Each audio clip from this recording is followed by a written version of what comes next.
নমস্কার। আজকে আমরা যার সঙ্গে দেখা করব প্রত্যেকবারের মতন এবারেও খুব একজন বিশেষ মানুষ। ইনি বিশেষ এমন একটি কারণে, যে কারণটার জন্যে নানা রকম ব্যাপারের দরকার হয়। নানা রকম ব্যাপার বলতে আমরা কি দিয়ে তৈরি, আমাদের একটা শরীর আছে, শারীরিক দিক, ফিজিক্যাল যেটাকে বলি।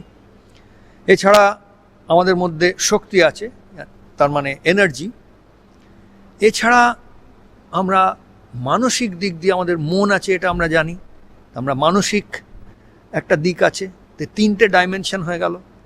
আরেকটা ডাইমেনশন হলো আমাদের চিত্ত বা কনসিয়াসনেস যেটাকে বলা হয়। তো এই তন প্রাণ মনোচিত্ত, এই যে চারটে ডাইমেনশন, এই চারটে ডাইমেনশন নিয়েই যখন কোনো মানুষ সাধনা করতে হয়, এমন একটা সাধনার বা এমন একটা সাধনা নিয়ে সে রত কোনো মানুষ, যাতে একই সঙ্গে এই চারটে দিকেরই সাধনা হচ্ছে, চারটে দিকই পালিশ হচ্ছে, চারটে দিকই খুব প্র্যাকটিস হচ্ছে। এইরকম সাধক যারা হন তাদের একটা অটোমেটিক্যালি হোলিস্টিক ডেভেলপমেন্ট হয়ে যায়, কারণ তাদের তন্প্রাণ মনোচিত্তের উপর তাদের কন্ট্রোল আসে, তন্প্রাণ মনোচিত্ত তাদের বশে চলে আসে। এরকম সাধক আমাদের দুনিয়াতে খুব বেশি দেখা যায় না, বিরল। তারই মধ্যে আজকে যার সঙ্গে আমরা দেখা করতে যাচ্ছি তার নাম শুভাশিস ঘোষ। নমস্কার। শুভাশিসের সঙ্গে বিস্তারে কথা হবে। শুভাশিসকে বলবো একটু আমাদেরকে ওর ব্যাকগ্রাউন্ড, একদম কোথার থেকে বড় হওয়া শুরু হলো, যখন জন্ম হলো, সেই জায়গায় আমরা ফিরে যাব আর সেখান থেকে শুরু করি। শুভাশিস, ঠিক 17 সেপ্টেম্বর 1978 জন্ম হলো হাওড়া হসপিটালে, এবং তারপর হাওড়ার তরঙ্গিনী ভবনে বড় হওয়া শুরু হলো। তো সেখান থেকে বড় হতে হতে বিবেকানন্দ স্কুলে ভর্তি হলাম ক্লাস 5-এ। তার আগে একটা দুটো ছোট স্কুলে ছিলাম। আচ্ছা, ক্লাস 6 থেকে বিবেকানন্দ স্কুলে পড়া শুরু, এবং ক্লাস 12 হয়ে গেল বিবেকানন্দ স্কুল থেকেই। আচ্ছা, তার আগে এই যে তরঙ্গিনী ভবনটা, তরঙ্গিনী কেন? আচ্ছা, তরঙ্গিনী ভবন এটা খুব ইন্টারেস্টিং নাম। তরঙ্গিনী দেবী, উনি আমার বাবার দিদিমা। মানে আমার বাবার হিস্ট্রি একটু যদি বলি তাহলে বুঝতে পারবেন যে আমার বাবার যে নিজের মা, উনি কিন্তু অনেক ছোটবেলাতেই মারা গেছেন। এবং ওনার দিদিমা তরঙ্গিনী দেবী, উনিই কিন্তু আমার বাবাকে মানে কি বড় করেছে। এবং তার সমসাময়িক তরঙ্গিনী দেবীর যে মেয়ে আর তার যে নাতি, এই দুজন কিন্তু একসঙ্গে একই সময় বড় হয়েছে। তো সেই জন্য বাবার জীবনে তরঙ্গিনী দেবীর একটা বিশেষ অবদান তো আছেই। এবং সেই সুবাদেই কিন্তু এই 1974-এ যখন এই বাড়িটা নেওয়া হয়, বাবারা যখন এই বাড়িতে মুভ করে, তখন এই বাড়ির নাম দেওয়া হয় তরঙ্গিনী ভবন। তাহলে 3 পুরুষ ধরে চলছে এই ব্যাপারটা, একটা তরঙ্গিনী ভবনের মধ্যে একটা ঠিক রয়ে গেছে। তারপরে এগিয়ে যাই। হ্যাঁ, তো তারপর ক্লাস 12 হয়ে গেল বিবেকানন্দ স্কুল থেকে। তারপর চলে গেলাম নাগপুর থেকে হয়ে গেল কম্পিউটার ইঞ্জিনিয়ারিং পড়া। কম্পিউটার ইঞ্জিনিয়ারিং পড়া হওয়ার পর চলে গেলাম পুনেতে। তারপর চাকরি শুরু হয়ে গেল, কাজ শুরু হয়ে গেল, খুব সব চলছিল ঠিকঠাক, ঠিকই দিকে। হঠাৎ করে হয়ে গেল একটা বিশাল বড় অ্যাক্সিডেন্ট, বাইকের অ্যাক্সিডেন্ট। তো তাতে বাঁ পা একদম ক্রাশ ফ্র্যাকচার্ড, 4 ইঞ্চ, মানে কি 4 ইঞ্চ বোন ডেফিসিয়েন্সি। তো এগুলো তো বেশ মানে হাসতে মনে হচ্ছে যেন অ্যাক্সিডেন্ট, পা ফ্র্যাকচার, পা গুঁড়িয়ে গেল, এইসব হলো। কিন্তু আচ্ছা, সেটা যদি একটু ড্রামাটিক্যালি তাহলে বলা যায়, তাহলে সেইভাবে বলার চেষ্টা করছি যে জীবন তো খুব, শুধু এটা নয়, এর আগেও অনেক চড়াই উতরাই আছে। এবার যদি একটু ডিটেলে ঢোকা শুরু করি তাহলে কিন্তু অনেক আগে থেকেই ঢুকে যেতে হবে। তাহলে প্রথম উতরাই, প্রথম downfall at the age of 7, 7 বছর বয়সে আমি আমার নিজের ছোটদির সঙ্গে খেলা করছি গার্ডেনে, হ্যাঁ, ওখানে গাছপালার মধ্যে খেলা করতে করতে হঠাৎ করে দেখি হার্টবিট হয়ে গেল 200-220 এরকম। না না, মানে খেলা করতে করতে হার্টবিট যে 200-220 হলো, সেটা তো আমরা মাপি না ওইভাবে, মানে বুঝলাম কি করে? হঠাৎ করে কিরকম একটা প্যালপিটেশন শুরু হয়ে গেল। আচ্ছা। হ্যাঁ, তো বুঝতে পারলাম যে হার্টবিট হঠাৎ করে অকারণ বা আকস্মিক বেড়ে গেল। এই যেই বুঝতে পারলাম যে হঠাৎ করে আকস্মিক হার্টবিটটা বেড়ে গেল, হ্যাঁ, আমাদের হার্টবিট বাড়ে কোনো রকম বিশেষ কাজ করলে আস্তে আস্তে গ্র্যাজুয়ালি হার্টবিটটা বাড়ে, সেটাতে আমরা অভ্যস্ত। 7 বছর বয়সে সেটুকুনি বুঝতে পারতাম যে হঠাৎ করে হার্টবিট বেড়ে গেল মানে কিছু একটা অসুবিধা আছে, কিছু একটা গন্ডগোল আছে। তো তখন বাড়িতে যারা ছিল মাকে দেখালাম যে দেখো এরকম হঠাৎ করে হার্টবিট বেড়ে গেল কেন। হ্যাঁ, তো বাড়ির লোকও চিন্তিত হয়ে গেল, বললো বস তাহলে একটু বস, একটু শুয়ে পড়।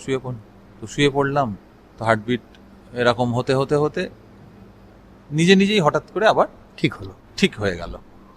তো তাতে বুঝতে পারলাম যে হঠাৎ করে এরকম বেড়ে যায়, কখনো বেড়ে যায়।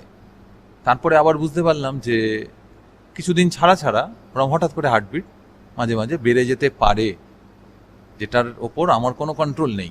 আচ্ছা, কখন কি জন্য বেড়ে যাচ্ছে বুঝতে পারছি না, কিন্তু বেড়ে যাচ্ছে। অন্যদের এটা হচ্ছে না? অন্যদের কারোর এটা আমি অন্তত তখনও দেখিনি, এবং বাড়ির লোকজনের কথাবার্তা শুনে বুঝলাম তারাও জীবনে কখনো দেখেনি যে এরম ভাবে কারোর হার্টবিট হঠাৎ করে বেড়ে যায়। তো সেই জন্য ডাক্তারের কাছে নিয়ে যাওয়া হলো। ডাক্তার যেরকম হয় বিভিন্ন ওষুধ টষুধ দিল, দিয়ে তাতে কোনো আলাদা কিছু হচ্ছে না। যদি 5-6 দিন 8-10 দিন পর পর হচ্ছে, তো কখনো 5-6 দিন পর, কখনো 8-10 দিন পর এরকম শুরু হয়ে যাচ্ছে। ওষুধ টষুধ খেয়ে কোনো আলাদা কিছু ঠিক হচ্ছে না। তো এবার ডাক্তার বলছে যে এটা কি জন্য হচ্ছে বোঝা যাচ্ছে না, এতে তো হার্টের কোনো অপারেশন করতে হবে, করলে হয়তো ঠিক হবে। এবার বাড়ির লোক স্বভাবতই হার্টের অপারেশন মানে খুব ক্রিটিক্যাল জিনিস বলে মনে করে, এবং তাতে খরচাও অনেক আছে। তো অপারেশন ছাড়া কি করে এটা ঠিক করা যায়, তার জন্য অ্যালোপ্যাথি, হোমিওপ্যাথি, বিভিন্ন ভালো ডাক্তার এর কাছাকাছি যাওয়া শুরু হলো। এবার যে কোনো ডাক্তারের কাছে যাওয়া হোক না কেন, সে ডাক্তার একই কথা বলে যে এটা তো একটু কোনো রকম একটা রেয়ার একটা ব্যাপার, তো এটা চট করে ওরকম ঠিক হয় না, বয়স বাড়লে আস্তে আস্তে ফ্রিকোয়েন্সিটা কমে যেতে পারে। আচ্ছা, এরম ভাবে বললো। এটা হচ্ছে বছর বয়স, ওই সময় 7, 8, 9 এই সময় এরকম চলছে। তো এই ঝটকা চললো। এবার তারপরে 7, 8, 9, 10, এই 11, 12 ক্লাস 6, 7 এই সময় যখন হলো, তখন দেখি যে কোনো রকম ঠান্ডা জিনিস খেলে বা হঠাৎ মাঝে মাঝে জ্বর চলে আসে একটু বেশি। তো বাড়ির লোকজন তাতেও মনে করলো যে এটা কী ব্যাপার, হঠাৎ এরকম জ্বর হয়ে যায়, হ্যাঁ, বারবার জ্বর আসে, কি ব্যাপার। তো দেখা গেল একটু এই টনসিলাইটিসের কিছু প্রভাব আছে, এবং তার জন্য এই হঠাৎ করে বেশি ঠান্ডা খাওয়া বা ফ্রিজের জল খাওয়া এগুলো না করলে ওই জ্বর আসাটা ঠিক থাকে। তো তখন আরেকটা রেস্ট্রিকশন চলে এলো, এই হার্টের একটা রেস্ট্রিকশন ছিল, সেটার জন্য মানসিকতা একটা থাকতো যে না কিছু একটা হলে হঠাৎ করে কিছু এরকম শুরু হয়ে যেতে পারে। তার সঙ্গে আবার এই টনসিলাইটিস, এবার সেটার জন্য আবার এই পাখার তলায় বসলে, বা তখন এমন প্যানিক হয়ে গেছিল যে পাখা জোরে চললে আমি সেখান থেকে সরে যেতাম, আচ্ছা, দূরে গিয়ে বসতাম, ভাবতাম যে পাখার তলায় বসলে যদি জ্বর চলে আসে আবার। তো সেটাও চলছিল, সেটা নিয়েও আবার লাইফ সেই উতরাই থেকে আবার চড়াইয়ে উঠতে শুরু হলো। হতে হতে চলে এলো ক্লাস 8। ক্লাস 8-এ হলো মামস মানে গাল ফুলে যায় একটা ভাইরাস, মামস ভাইরাস। তাতে মামস হলো। মামসের অ্যাটাকের পর মামস ভাইরাস আমাদের শরীর থেকে চলে যাওয়ার সময় কিছু কিছু অর্গ্যানসে অ্যাটাক করে যায়। আচ্ছা, তো আমার ক্ষেত্রে সেটা লিভারে অ্যাটাক করেছিল। আচ্ছা, লিভারে অ্যাটাক করলো, হয়ে গেল লিভার অ্যাবসেস, মানে লিভার ফুলে ঢোল, এতটাই যে মানে বাইরে থেকে দেখে বোঝা যাচ্ছে যে লিভারটা ফুলে গেছে, এতটাই অ্যাবসেস হয়ে গেছে, এতটাই ওখানে পুঁজ জমে গেছে। এবং তার মাঝে মানে এটা যখন চলছে এরকম কিছুদিন হতে হতে হঠাৎ করে একদিন খুব জোরে বমি হয়, এবং সঙ্গে সঙ্গে বিকালবেলা ডাক্তারের কাছে যাওয়ার পর ডাক্তার বলল ইমিডিয়েটলি অ্যাডমিট করতে হবে, লিভার যে কোনো সময় বাস্ট হয়ে যেতে পারে। এই তো দেখে আচ্ছা। মনে হচ্ছে যে এত ফুলে গেছে তো যে কোনো সময় বাস্ট হয়ে যেতে পারে। আর আমাদের শরীরের ভিতরে কোনো অর্গান যদি বাস্ট করে তো মানে ইটস নেক্সট টু ইম্পসিবল যে সেই মানুষকে বাঁচানো বাঁচানো। সম্ভব। তাহলে হার্ট চলছিল একটা, হার্ট একরকম ভাবে দিচ্ছিল, টনসিলের একটা, টনসিলের একটা জিনিস ছিল, মামস হয়ে তারপরে মাংস লিভারটাও। হয়ে লিভারটাও আবার এরকম হয়ে গেল। তো তখন ডাক্তার- বয়স কত? এই ক্লাস 8 তখন, 8 হ্যাঁ, মানে এই 94 এই টাইমে হলো। তো ডাক্তার সঙ্গে সঙ্গে ডাক্তারের কাছে গিয়ে এই অপারেশন করতে হবে, কোথায় ভর্তি হতে হবে, এইসব কথা হতে হতে যে ডাক্তার দেখছিল সে বলল যে 1-2 দিন ওয়েট করে যাও, একটু বেটারমেন্ট দেখা যাচ্ছে। তো বলে সে কিছু ওষুধ টষুধ দিল, বলল যে একটু রেস্ট্রিকশনে থাকতে হবে, খাবার ভীষণ রেস্ট্রিক্টেড ভাবে খেতে হবে, তো তাহলে এটা ঠিক হওয়ার একটা সম্ভাবনা থাকছে। তো সে যেরকম বললো সেরকমই খাওয়া টাওয়ার একদম মানে কি রেস্ট্রিকশন। এবং আমার মনে আছে ওই ছোট বয়সেও তখন আমাদের দোকান আছে, বাবা যে দোকান চালায় সেই দোকানে হাল খাতা হয়, মানে হ্যাঁ, পয়লা বৈশাখেতে অনেক মিষ্টি খদ্দেরদের দেওয়া হয় এবং সেই সব প্যাকিং বাড়িতে বসে হচ্ছে এবং সেই সব প্যাকিং আমি নিজে হাতে করছি, কিন্তু খেতে কিন্তু পারছি না। না খেলাম না, মানে খেলাম। একটু খেলে কোনো অসুবিধা নেই বাড়ির লোক বলছে, কিন্তু আমার মনে হচ্ছে একটু খেলে যদি ওই যে জিনিস যে হয়েছে সে যদি কিছু গন্ডগোল হয়ে যায়, সেই জন্য পুরো রেস্ট্রিকশনে একদম খাবো না তো খাবোই না। তো এটা এই একটা মনে বড় করে। ব্যাপার সাধারণত। হ্যাঁ। মানে ছোট বয়সে যেটা হয়, বড়দের জোর করে রেস্ট্রিকশন করতে হয় বা করাতে হয় এই জিনিসটা। ছোটরা চায় এগুলোর থেকে বেরিয়ে যেতে, না বুঝতে, বাট এই ক্ষেত্রে হ্যাঁ, এই দু ক্ষেত্রেই, এই টনসিলের ক্ষেত্রেও এই জিনিসটা মানে আর কি আমার যতটা মনে আছে তার থেকে বেশি বাড়ির লোকজন বলে যে ওই সময় তো বাবা এত রেস্ট্রিকশন যে এত এরম ভাবে যে পাখা চললেও তুই দূরে সরে যেতিস। আচ্ছা, মানে নিজের থেকে এই রিয়েলাইজেশনটা হ্যাঁ, এটা হয়েছিল তখন, কিভাবে হয়েছিল জানি না, কিন্তু তখন এরকম ভাবে ওটা করেছিলাম। এবং এক্ষেত্রেও এই জিনিসটা আমার এখনো মনে আছে পরিষ্কার, যে ঢালাও মিষ্টি প্যাকিং হচ্ছে, কিন্তু সব মিষ্টি প্যাকিং করতে করতেও এক টুকরো আমি খাবো না, না বাবা খেলে যদি কিছু গন্ডগোল হয়ে যায়, যদি কিছু হয়ে যায়। তো এরপরে তাহলে ইন্টারেস্টিং, এই মনের জোরটা মানে নিজের এখনো মনে আছে যে তখন থেকেই একটা হ্যাঁ, মনের জোর। তখন থেকে ব্যাপারটা। এই জিনিসটা ছিল যে যদি ধরে নি এটা করতে হবে তাহলে সেটা করতেই হবে, কারণ তার এপাশ ওপাশ করলে কিছু অসুবিধা হয়ে যাবে, এইটার জন্য ওটাকে মেনে চলতাম ওরম ভাবে। তো এই জিনিসটা এখনো মনে আছে। এবং সেই সব রেস্ট্রিকশন করে শেষকালে যখন লিভার অ্যাবসেস ঠিক হয়ে গেছে, ডাক্তার বলল যে একদম এখন কিওর হয়ে গেছে, খুব ভালো আছে, তখন ডাক্তার রিভিল করলো যে এই যে ঠিক হলো এটা কি করে হলো আমরা জানি না, আমি যে ওষুধ দিয়েছি এতে কিন্তু এটা ঠিক হয়নি, আচ্ছা, এর কারণ আমরা জানি না যে কিভাবে এটা এত তাড়াতাড়ি ঠিক হয়ে গেল। কিন্তু পরবর্তীকালে মনে রাখতে হবে যে যদি কোনো লিভার রিলেটেড প্রবলেম হয় তাহলে যেন ডাক্তারকে ইমিডিয়েটলি এটা বলা হয় যে এরকম হয়েছিল। 94-95 এই টাইমে লিভার অ্যাবসেস হয়েছিল এবং সেটা খুব মেজর রে হয়ে গেছিল।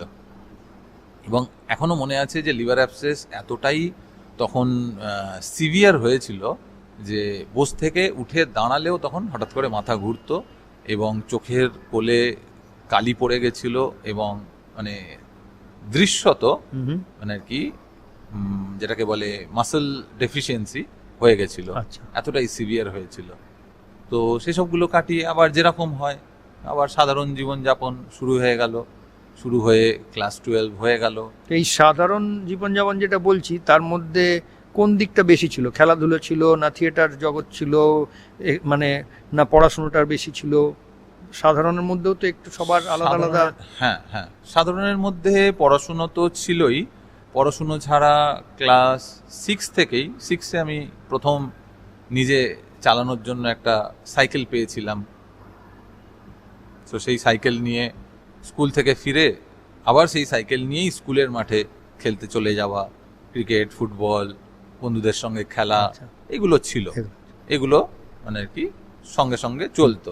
পড়াশুনো যে ভীষণ ভালো লাগতো, ভীষণ পড়াশুনো করতাম তা মোটেই নয়। পড়াশুনোটা করতে হয় সবাই বলে, তো সেই জন্য পড়াশুনো করে যেতাম, কিন্তু এই খেলাধুলো, বন্ধু বান্ধব এইগুলোই বেশি পছন্দ হতো, যেগুলো ক্লাস 8 থেকে আরেকটু বেশি হয়ে গেল। ক্লাস 8 থেকে আবার অন্য কোচিংয়ে যাওয়া শুরু হলো, সেখানে আরও নতুন কিছু বন্ধু আসা শুরু হলো, বন্ধুর যোগাযোগ শুরু হলো, এবং সেরকমভাবেই আরও বন্ধুত্ব বাড়তে শুরু হলো। তাদের আনাগোনা আমাদের বাড়িতে, তাদের বাড়িতে আমাদের যাওয়া, এইসব বাড়তে শুরু হলো, এবং পরিধি আস্তে আস্তে বড় হতে শুরু হলো। এবং সেই জিনিসটা আমার ছোটবেলা থেকেই দেখতাম যে খুবই পছন্দের। বন্ধু বান্ধব যাদের সঙ্গে গল্প হচ্ছে, পড়াশোনা যে একদম করছি না তা নয়, করতাম, যতটা না করলে নয়, যতটা না করলে অসুবিধা হয়ে যেতে পারে ততটা করতাম, এবং ততটা করলে দেখতাম যে যেটা আর কি বাড়িতে চাহিদা, যে মিটে যাচ্ছে। মোটামুটি মোটামুটি ঠিক আছে, ফার্স্ট ডিভিশন আসতে হবে, 60%-এর বেশি থাকতে হবে, অঙ্কটা ভালো করে করতে হবে, অঙ্কে লেটার পেতে হবে, 80-র উপর পেতে হবে। তো এইসব জিনিসগুলো হয়ে যেত। তো হয়ে যেত বলে সেরকম কোনো চাপ ছিল আলাদা না। করে চাপ ছিল না আলাদা, যে সেটুকুনি আমি করে ফেলতে পারতাম। কিন্তু ছোটবেলা থেকে একটা জিনিস শুনতাম যে এর অনেক মানে ক্ষমতা আছে, আর একটু ভালো করলে কিন্তু অনেক কিছু করতে পারতো, আর একটু চেষ্টা আর একটু করলে চেষ্টা করলে অনেক ভালো করতে পারতো, কিন্তু চেষ্টাটা করে না একদম। ও হাঁ হয়ে বসে থাকে, কি ভাবতে থাকে। এই বাড়ির লোকজন দেখতাম যে এইটা কেউ বলছে। বাড়িতে এলে তাদেরকে এরকম ভাবে বলতো। তো এইসবের মধ্যে দিয়ে আর কি কাটছিল, ভালোই চলছিল সব। ক্লাস 8-এ, ক্লাস 9, 10, 11 এই সময়ের মেজর এর মধ্যে ওই বন্ধু বান্ধবের সার্কেল বাড়তে থাকা, এবং বিশেষ কিছু স্কুলের বন্ধুর সাথে সময় বেশি করে কাটানো, সেটা খুবই মনে পড়ে। তো এইখানে বলে রাখি, সুভাষিসের কাছ থেকে আমরা যা শুনছি এগুলো হয়তো যারা এই ভিডিওটা দেখছেন তারা প্রত্যেকেই নিজের জীবনের সঙ্গে কোনো না কোনোভাবে হয়তো একটা আইডেন্টিফিকেশন পাচ্ছেন, যে আচ্ছা প্রত্যেকের একরকম নয়, কিন্তু এখনো অবধি যা চলছে এগুলো কিন্তু সকলেরই চলতে থাকে এই ধরনের, কারোর এরকম কিছু, কারোর ওরকম কিছু। এখনও কেউ শুনলে হয়তো ভাববে আরে কী ব্যাপার, তাহলে সুভাষিসকে নিয়ে এত বিশেষ মানুষ, বিশেষভাবে পডকাস্ট করা, ইন্টারভিউ করার ব্যাপার কি? প্রথমত হচ্ছে আমরা এই যে ব্যাপারটা করছি, এর মানে এই নয় যখন যে মানুষের মধ্যে প্রত্যেক মানুষ যে বিশেষভাবে এইভাবেই বিশেষভাবে প্রত্যেকের মধ্যেই কোনো না কোনো বিশেষত্ব আছে। আমরা হয়তো সেই বিশেষত্বটাকে সবসময় দেখতে পাই না বা সেটাকে তুলে ধরি না, এমনি একটা ব্যাপার হয়। এই যে আমাদের সিরিজটা হচ্ছে, এই সিরিজটা কিন্তু আমরা প্রত্যেক মানুষের মধ্যে যে বিশেষত্বটা আছে সেটাকে প্রস্ফুটিত করা, তুলে বার করে নিয়ে আসা। কারোর ক্ষেত্রে হয়তো ওটা এত দূর বেরিয়ে এসছে, কারোর ক্ষেত্রে আর একটু বেরিয়েছে, কারোর ক্ষেত্রে একটু কম। হয়তো বা মানুষকে এই সুযোগটা দেওয়া যে তুমি নিজেকে বিশেষভাবে দেখো আর বিশেষভাবে প্রকাশ করো, এর মধ্যে দিয়েই তার বিশেষ হবার তীর্থযাত্রাটা শুরু হয়ে যাবে, এরকম একটা আশা। তবে সুভাষিসের ক্ষেত্রে এটা অনেকটাই যাত্রাটা একটা জায়গায় এসে পৌঁছেছে, সেটার কথা আমরা শুনি এবার একটু। তো এইভাবে চলছিল, জীবন চলছে এইভাবে। ক্লাস 12 হয়ে গেল। ক্লাস 12-এর পর যেটা মানে আর কি প্রশ্ন সবারই থাকে, এবার কি সেটা তো বলেছিলে যে কম্পিউটার ইঞ্জিনিয়ারিং করে অত দূর হয়ে গেছো, তারপর পুনাও পৌঁছে গেছে। পুনা পর্যন্ত পৌঁছে গেছিলাম। এবার আর একটু মানে আর কি খুঁটিয়ে দেখা যাক যে পুনা পৌঁছানোর আগে আর কি হলো, ক্লাস 12-এর পর কি হলো। তো ক্লাস 12-এ যেরকম আর কি আশা করা হয়েছিল ততটা ভালো রেজাল্ট হলো না। তো তারপরে জয়েন্ট এন্ট্রান্সও দেওয়া হলো, জয়েন্ট এন্ট্রান্সের র্যাঙ্কও চলে এলো। সেই র্যাঙ্কে কলকাতা বা কলকাতার আশেপাশের কোনো কলেজে সেরকম ভালো কোনো স্ট্রিম পাওয়া গেল না। তো সেই জন্য ব্যাঙ্গালোরেতে আলাদা করে এক্সাম দেওয়া হলো, নাগপুরের জন্য মহারাষ্ট্রের আলাদা করে এক্সাম দেওয়া হলো। তো এগুলোতে কোনোটায় সিলেকশন হলো, ওখানে খরচা বেশি, গিয়ে থাকতে হবে, এসব অনেক রকম ডাইনামিক্স যেগুলো থাকে সেগুলো নিয়ে আলাপ আলোচনা করতে করতে কয়েকটা মাস একটু এক্সট্রা বেরিয়ে গেল। নাগপুরে YCC Yashwantrao Chavan college of engineering এ ক্লাস কিন্তু শুরু হয়ে গেল। তার 1-2 মাস 3 মাস পর গিয়ে আমি সেখানে পৌঁছলাম। কিছুদিন পর গিয়ে পৌঁছলাম, এটা তো খুবই স্বাভাবিক মনে হচ্ছে, সেটুকুনি কোপ আপ করে নেওয়া যে কোনো মানুষের পক্ষে সম্ভব হয়। কিন্তু কিছু কিছু কনস্ট্রেন যেটা জীবনে তখন এসে গেল হঠাৎ করে, সেটা হলো গিয়ে কলকাতা শহরের, কলকাতার বাইরে বেশি না বেরোনো এমন একজন ছেলে, যে ইংলিশ মিডিয়াম তো দূরের কথা, ভালো করে ইংরেজিতে কথাও বলতে পারে না। জাস্ট 12 পাস করার পর ব্রিটিশ ইনস্টিটিউটে গিয়ে একটা স্পোকেন ইংলিশের ক্লাস করা, আচ্ছা, কিন্তু তাতেও এতটা কনফিডেন্স আসে না যে কোনো মানুষের সঙ্গে ইংরেজিতে কথা বলা হবে বা কথা বলা যাবে। এই পরিস্থিতির মধ্যে একটা কলেজে গিয়ে পৌঁছনো, যেখানে সব কিছু ইংরেজিতে হচ্ছে, আচ্ছা। সব পড়াশুনো ইংরেজিতে হচ্ছে। তো এখানে এর আগে অবধি পুরোটা বাংলা মিডিয়ামে ছিল? বাংলা মিডিয়ামে ছিল, ক্লাস 12 পর্যন্ত পুরো বাংলা মিডিয়ামে। আচ্ছা। ইংরাজি পড়তে পারি, ইংরাজি বুঝতে পারি, ইংরাজি শুনলে সেটাও বুঝতে পারি, কিন্তু প্রধান যেটা অসুবিধা হয়ে যায় যে যখন ইংরাজিতে উত্তর দিতে হচ্ছে তখন সেখানে একটা হেজিটেশন চলে আসছে। আর হেজিটেশনের সাথে সাথে যখন দেখছি যে অন্যান্য আশেপাশের বাচ্চারা অন্যরা তারা দিচ্ছে খুব সুন্দর সাবলীল ভাবে গড়গড় গড়গড় গড়গড় করে ইংরাজি বলে দিচ্ছে, তখন মনে হলো এই কি, তাহলে কি এটা কি একটু শিখে আসা উচিত ছিল এখানে? হ্যাঁ, তার জন্য কি একটু অসুবিধা হবে? তো এইখানে একটা কনফিডেন্সের অভাব চলে এলো। এবং অলরেডি 2-3 মাস হয়ে গেছে, কিছু পড়াশুনো হয়ে গেছে, একটু লেট হয়ে গেছে, প্লাস তার সঙ্গে গোদের ওপর বিস্ফোরা, ইংরাজিতে সবকিছু হচ্ছে, তো একদম মানে সে ভরাডুবি অবস্থা, নাক পর্যন্ত জল। সবকিছু পড়তে হবে, শিখতে হবে, বুঝতে হবে, তারপর লিখতে হবে, বলতে হবে, সবকিছু করতে করতে ফার্স্ট ইয়ারেই বেশ কয়েকটা ব্যাকলগ, যতগুলো সাবজেক্ট ছিল তার মধ্যে কয়েকটায় ব্যাকলগ, আবার ভরাডুবি। হ্যাঁ, তাকে সেকেন্ড চান্স আছে দেওয়ার, সেকেন্ড চান্স দেওয়া হলো। এটা হলো সামারের এক্সাম, সামারের এক্সামের পর একটা উইন্টার এক্সাম হতো। উইন্টার এক্সামেতে চেষ্টা করা হলো, অনেকগুলো যেগুলো ছিল তার অনেক সাবজেক্ট দেওয়া হলো, দিয়ে বেশ কয়েকটা বেরিয়ে গেল, কিন্তু তাও একটা দুটো সাবজেক্ট রয়ে গেল।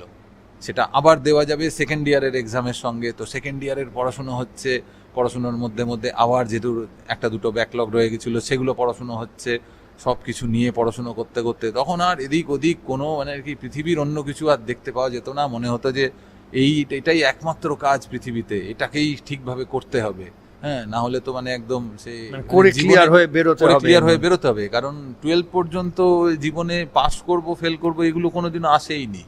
পাস করাটা কখনোই কোনো জীবনের মোটো ছিল না, পাস করাটা খুব স্বাভাবিকভাবে হয়ে যেত। মোটো যদি বলা হয় তো ছিল গিয়ে 70% হচ্ছে না 80% হচ্ছে না 60 হচ্ছে, এইটা।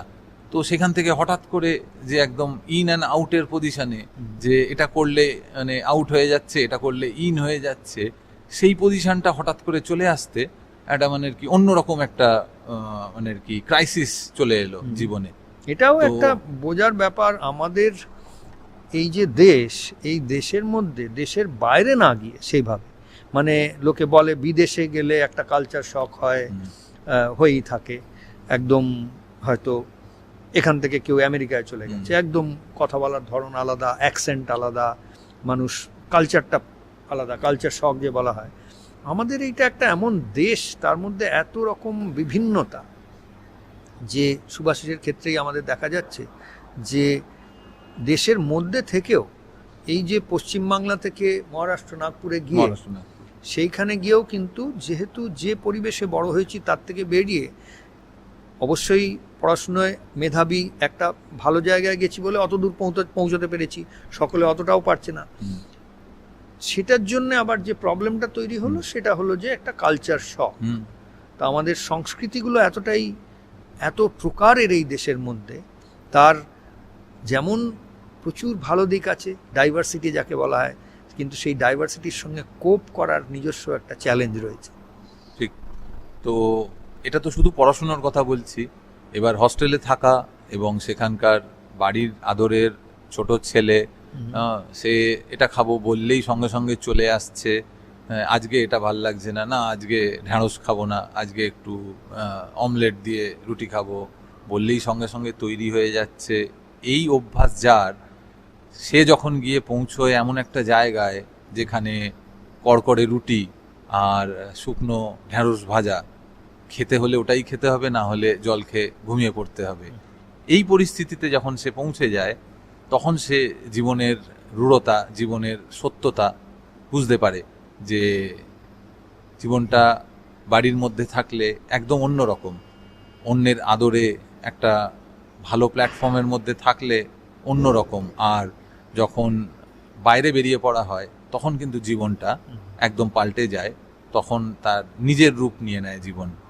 তো সেই নিজের রূপটা যখনই দেখতে পেলাম, সেটা কোপ আপ করতে কিছুদিন সময় লাগলেও খুব তাড়াতাড়ি এটা কোপ আপ করে নিয়ে বুঝে গেছিলাম যে এখানে যদি সার্ভাইভ করতে হয় তাহলে এটাকে মানিয়ে নিতে হবে, এটাকে মানিয়ে নিতে হবে এবং এর সঙ্গে চালাতে হবে। এটা খুব যে অসুবিধার তা নয়। হ্যাঁ, একটু পোড়ো, একটু কড়া রুটি, একটু শক্ত রুটি খাচ্ছে, তো অন্যরাও তো খাচ্ছে। বা এটা যদি খেতে অসুবিধা হয় তো পাশে একটা টাপরি আছে, টাপরি বলে ওখানে, যে পাশের যে দোকান, সেখানে গিয়ে টুকটাক কিছু একটু খেয়ে আসা যেতে পারে। তো এইভাবে যারা আর কি আশেপাশের লোকজন যেভাবে সার্ভাইভ করে নিচ্ছে, সেভাবে নিজেকেও সেইভাবে তৈরি করে নেওয়া যেতে পারে। তো এটা হলো গিয়ে আরেকটা অ্যাসপেক্ট, সেটা হলো গিয়ে জীবনশৈলীর অ্যাসপেক্ট, জীবনযাত্রার অ্যাসপেক্ট। সঙ্গে পড়াশুনোর যে একটা প্রেশার, পড়াশুনোর যে চাপ, সেটা চলছিল। তো সেকেন্ড ইয়ারে গিয়ে এখানে একটা না দুটো সাবজেক্ট রয়ে গেল এবং যাতে একটা ইয়ার ল্যাগ হয়ে গেল। এবার সেই ইয়ার ল্যাগ একটা বড় ধাক্কা। জীবনে যে কোনোদিনও ফেল করেনি, ভালো মার্কস, অনেকে বলে যে না খুব তার মানে কি স্কোপ আছে, অনেক কিছু করতে পারে, হ্যাঁ, সে গিয়ে ইঞ্জিনিয়ারিং করতে গিয়ে ফেল হয়ে গেল, হ্যাঁ, এটা কিভাবে বলবো, বাড়ির লোক কিভাবে নেবে, এটা তো একটা বিশাল বড় সেটব্যাক। ঠিক, সেই সেটব্যাক কাটিয়ে উঠে বাড়িতে ফিরে বাড়িতে বললো যে যাক ঠিক আছে, যা হয়েছে কমপ্লিট কর, যেভাবে পারিস সেটা কমপ্লিট কর। 1 ইয়ার ল্যাগ যে হলো সেটাকে অন্যান্য বিভিন্ন জিনিস শিখে বাড়িতে ফিরে আরও অন্যান্য 2-3টে কোর্স করে সেইগুলো শিখে জীবন ওই সময়টাকে ইউটিলাইজ করে নেওয়া হলো। এবং সঙ্গে পড়াশুনো তো চললই, পড়াশুনো করে থার্ড ইয়ারেতে পাস করে, ফাইনাল ইয়ারও তারপরে পাস করে ওখান থেকে নাগপুর থেকে বেরিয়ে তখন ঠিক করলাম যে ওখান থেকে পুনেতে অনেক পরিচিত অনেকে ছিল, সেখানে চলে যাব এবং সেখানে গিয়ে কোর্সের সাথে সাথে চাকরিও খুঁজতে থাকবো। একটা কোর্স ওখানে শুরু করলাম, তার সঙ্গে চাকরিও করা শুরু করলাম ছোটোখাটো। তো করতে করতে আর একটা চাকরিও পেলাম। তো সময়টা চলে এলো December, 10th December 2004। 10th December 2004। তো সেই দিনকে একটা ইন্টারভিউ হলো, একটা সেরভিজল বলে একটা কোম্পানি, এটা টাটার মানে কি সাবসিডি, মানে ভিএসএনএল এর প্রজেক্ট ছিল। সেই প্রজেক্টের জন্য এই কোম্পানি মাস রিক্রুট করছিল। সেখানে ইন্টারভিউ হলো, অনেক ভালো ডিপ লেভেল ইন্টারভিউ। সেখানে কিছু ডিবেটও হলো, পার্সোনাল ইন্টারভিউ হলো, আরও অনেক কিছু হয়ে সব লেভেল ক্রস করে করে করে করে ফাইনাল লেভেল ক্রস করে সিলেকশন হয়ে গেল। সেই একদম সকাল থেকে ইন্টারভিউ চালু হলো, সন্ধেবেলা গিয়ে ইন্টারভিউ শেষ হলো, পাস হয়ে গেছে, মানে আর কি সিলেকশন হয়ে গেছে, খুশি। নতুন কাজ শুরু হয়ে গেল। তো সেখানে কাজ যদিও সেরম বেশি কিছু টেকনিক্যাল কাজ ছিল না, কিন্তু তবুও কাজ ইজ কাজ। কাজ এখানে শেখার অনেক কিছু আছে, সেখানে অনেক রকম মানে আর কি টিম বড়, কোম্পানি বড়, তো সেখানে শেখার স্কোপও অনেক বড়। তো ইন্টারপার্সোনাল স্কিলস যেটা মানুষের জীবনে ভীষণ প্রয়োজন, সেটা ওখানে খুব ভালো করে শেখা শুরু করলাম। সেখানে যে ট্রেনাররা ছিল তারা খুব সুন্দর মানে আর কি কমিউনিকেশন স্কিল শেখাতো, ইন্টারপার্সোনাল স্কিল শেখাতো, এবং এসব করতে করতে ভালো ইন্টারেস্টিং লাগলো। এবং খুব তাড়াতাড়ি, যেহেতু কিছু কিছু ট্যালেন্ট ছিল, যে ট্যালেন্টের মধ্যে গান গাওয়া একটা ট্যালেন্ট, যদিও সেরমভাবে কখনো স্টেজে গাইনি, কিন্তু তবু কলেজেতে কম্পিটিশানে যখন নাম দিলাম, দেখলাম সে কম্পিটিশানে ফাইনাল লেভেল পর্যন্ত পৌঁছে গেলাম। এবং কলেজে সেখানে মানে কি খুব ভালো রকমই হাইলাইটেড হলাম। অনেকেই বললো, আরে সুভাষিস তু গানা ভি গা সকতা হ্যায়, ইতনা আচ্ছা, পাতা নেই থা। তো যেরকম হয় আর কি, একটু নাম ডাক হলো, লোকজন এসে কথা বলা শুরু করলো। আমি যাদের চিনি না তারা এসে আমাকে সুভাষিস বলে ডেকে আমার সঙ্গে কথা বলছে। তো তাতে বুঝতে পারলাম যে না, তারা অনেকেই গান শুনেছে। এর মধ্যে আমি যাতে চিনি না ডেকে কথা বলছে, এখানে তো একটা বিস্কন এই সময়, এটা ওই জীবনের ওই সময় যখন বিশেষ কেউ চিনি না, এইরকম হ্যাঁ এই ব্যাপারগুলো হচ্ছে। ঠিক ঠিক ঠিক। তো সেই সময় মানে আর কি চেনা পরিচিত ছাড়া অন্য কারোর সঙ্গে গিয়ে কথা বলছি, এটা কখনো হয় না। আর চেনা পরিচিত ছাড়া কেউ এসে তোমাকে স্টেজে গান গাইতে দেখেছি, ভালো লেগেছে, খুব ভালো গান গাও, এইটা এক্সপেক্ট আমরা করি না। সেই রকম জিনিস যখন হচ্ছে তখন বললাম যে বাহ, তার মানে সত্যিই ভালো লেগেছে গান। সত্যি ভালো না লাগলে কেউ এসে এরকম কথা বলে যায় না। তো সেই ক্ষেত্রে কলেজের লেভেলে পরিচিতি হয়েছিল, এবং তখন রিয়েলাইজ করতে শুরু করলাম যে কিছু কিছু স্কিল, কিছু কিছু ট্যালেন্ট আছে যেগুলো একটু দেখালে লোকজন ইমপ্রেসড হয়। হয়। কলেজে এই অফিসে সেখানে যেই একটা কম্পিটিশন হলো, সঙ্গে সঙ্গে আমি বললাম যে হ্যাঁ, আমি গানও গাইতে পারি, বাহ। আমি স্কিটও করতে পারি, আমি এটাও করতে পারি, ওটাও করতে পারি। তার বললো যে বাহ বাহ, খুব ভালো, তাহলে এগুলোতে নাম দাও। সবেতে নাম টাম দিলাম এবং সঙ্গে সঙ্গে সেখানে সবাই মানে ওরে পরিচিতি বাস, বাড়তে দারুণ লাগলো। পরিচিতি বেড়ে গেল একদম। সঙ্গে সঙ্গে সব বিভিন্ন টিমের সঙ্গে, যে টিমে আমি কাজ করতাম সেই টিম ছাড়াও আরো 3-4টে টিমের সঙ্গে কাজ করা শুরু করে দিলাম। মানে এই প্র্যাকটিস করা শুরু হয়ে গেল, তাদের সঙ্গে প্র্যাকটিস করে অনেক রাত পর্যন্ত থেকে প্র্যাকটিস করে কিছু পারফর্ম করা হলো এবং সেই পারফরমেন্স পুরো অফিসের সবার খুব ভালো লাগলো। হঠাৎ করে হাইলাইটেড যেটা হয়, তো সেই জিনিস হয়েও গেল। সেখানেও আবার সেই একই রকম অনেক পরিচিতি, অনেকে এসে কথা বলছে, বাঙালি ছেলে, বাংলার বাইরে, পশ্চিমবঙ্গের বাইরে একা একা থাকে। হ্যাঁ, তো এটা তো একটা সহানুভূতির জায়গা। অনেকে এসে মাছ ভাত খাইয়ে যেত তখন, আচ্ছা। এই আমার মা পাঠিয়েছে এটা, হ্যাঁ এটা তুমি খেয়ে নিও একটু। হ্যাঁ, অফিসে সবাই থেকে এসে মানে তারা চেনে না, তারা হয়তো অনেক মাস ধরে আছে সেখানে, তারা যাদেরকে চেনে না, তাদেরকে যে চেনে না সে এসে সুভাষিস করে খুঁজে, সুভাষিস কোথায় বসে, এই তুমি দুপুরবেলা মাছ ভাত খেয়ে নিও, হ্যাঁ বলে দিয়ে যাচ্ছে, বাংলায় কথা বলছে। তো এটা একটু মানে আইবল ক্যাচ করে মানুষের। তখন ওখানে অফিসের মধ্যেও অনেকে কথা বলা শুরু করে, এই সুভাষিস, কে সুভাষিস ছেলেটা, হ্যাঁ একে সবাই এসে একে খাবার টাবার দিয়ে যায়, হ্যাঁ এটা কি ব্যাপার, কি করে হচ্ছে, মানে একটু পপুলারিটি হঠাৎ করে। বললো হ্যাঁ, ও তো ওই যে গান টান গেয়েছিল, হ্যাঁ স্টেজে পারফর্ম করেছিল, ভালো নাচতেও পারে, ওই ছেলেটা বলে একটু পপুলারিটি হয়ে গেছে ওখানে। ঠিক আছে, পপুলারিটি হয়েছে, সে তো সবারই পপুলারিটি ভালো লাগে। তো এই এরপরেই আরএনআর বলে একটা রিওয়ার্ড অ্যান্ড রেকগনিশন আরএনআর একটা প্রোগ্রাম হলো এবং সেই প্রোগ্রামেতে পারফরমেন্স হচ্ছে এবং নাচ গান, পার্টি হচ্ছে। সেই পার্টি হচ্ছে মোটামুটি 10th এপ্রিল 8th এপ্রিল 2005 এই সময়। এপ্রিল 2005 আরএনআর পার্টি হচ্ছে, সরি 10th এপ্রিল 2005 আরএনআর পার্টি হচ্ছে। পার্টিতে খাওয়া দাওয়া, নাচ গান খুব হচ্ছে এবং একদম টপ অফ দ্য মোমেন্ট এখানে সেই ডান্স করা শুরু করলাম এবং এখনো মনে আছে সে মেয়েটার নাম ভক্তি বলে একটা মেয়ে ছিল। হ্যাঁ, সেও খুব ভালো ডান্স করতে পারতো সেই অফিসে। এবার এটা তো হয়ই যে সিঙ্গেল কেউ ডান্স করলে যতটা না অ্যাট্রাকটিভ দেখতে লাগে, একটা ডুয়েল ডান্স দুজনে কোনো রকম মানে প্র্যাকটিস ছাড়া ইমপ্রম্পটু দুজন ডান্স করছে, তো এবং মানে সেটা খুবই সিঙ্ক্রোনাইজড ওয়েতে হচ্ছে, তার মানে দুজনেরই সেই ডান্সের সেন্স আছে, এটা বোঝা যায়। এবং সেটা যখনই দেখা গেল তখন পুরো সারা অফিস চারদিকে ঘিরে ধরে আছে, ঘিরে দাঁড়িয়ে হাততালি দিতে দিতে দেখছে এবং সুভাষিস আর ভক্তি ওখানে বিভিন্ন রকম ভাবে হ্যাঁ ডান্স করছে, গান চলছে। তো সাধারণ জীবনের মধ্যে আমরা দেখতে পাচ্ছি কিভাবে কেন এই ডিসকাশনটা ইম্পর্ট্যান্ট, যে কত মানুষ এর মধ্যে দিয়ে, এমন তো নয় মানে আমরা এগুলো সিনেমার পর্দায় দেখা হচ্ছে বা কোনো সিনেমায় এরকম সিন দেখা হয় তখন আমরা হিরো হিরোইন তাদের মধ্যে দেখি, কিন্তু আসলে আমরা প্রত্যেকেই নিজের জীবনটাকে হিরো হিরোইনদের মধ্যে দিয়ে লিভ করি, এর মধ্যে দিয়ে ওখানে যেন নিজেকে দেখতে পাই। সেই ব্যাপারটা ওই জায়গাটাতে এখন আমরা এসছি। সুভাষিস ঠিক এইরকম একটা ঘটনার কথা বলছে। ঠিক, তো 10th এপ্রিল 2005 এখানে এরকম চলছে। সেখান থেকে চলে এলো একটা মেজর সেটব্যাক। সঙ্গে সঙ্গে আমারই পরিচিত আর একজন, এটা তো হয় যেটা আমি পরে বুঝতে পারি, হয় বিকজ অফ সাম জেলাসি হতে পারে বা সবার এই জিনিসটা সহ্য হয় না যে রে সুভাষিসকে তো আমিও চিনি, ও তাহলে ওর সঙ্গেই কেন ডান্স করছে। হ্যাঁ, তো এটা মনে হতেই পারে কারোর, সেরকম হয়তো কারোর এইবারে গল্পটা ভালো জমেছে মনে হয়েছিল হয়তো কারোর।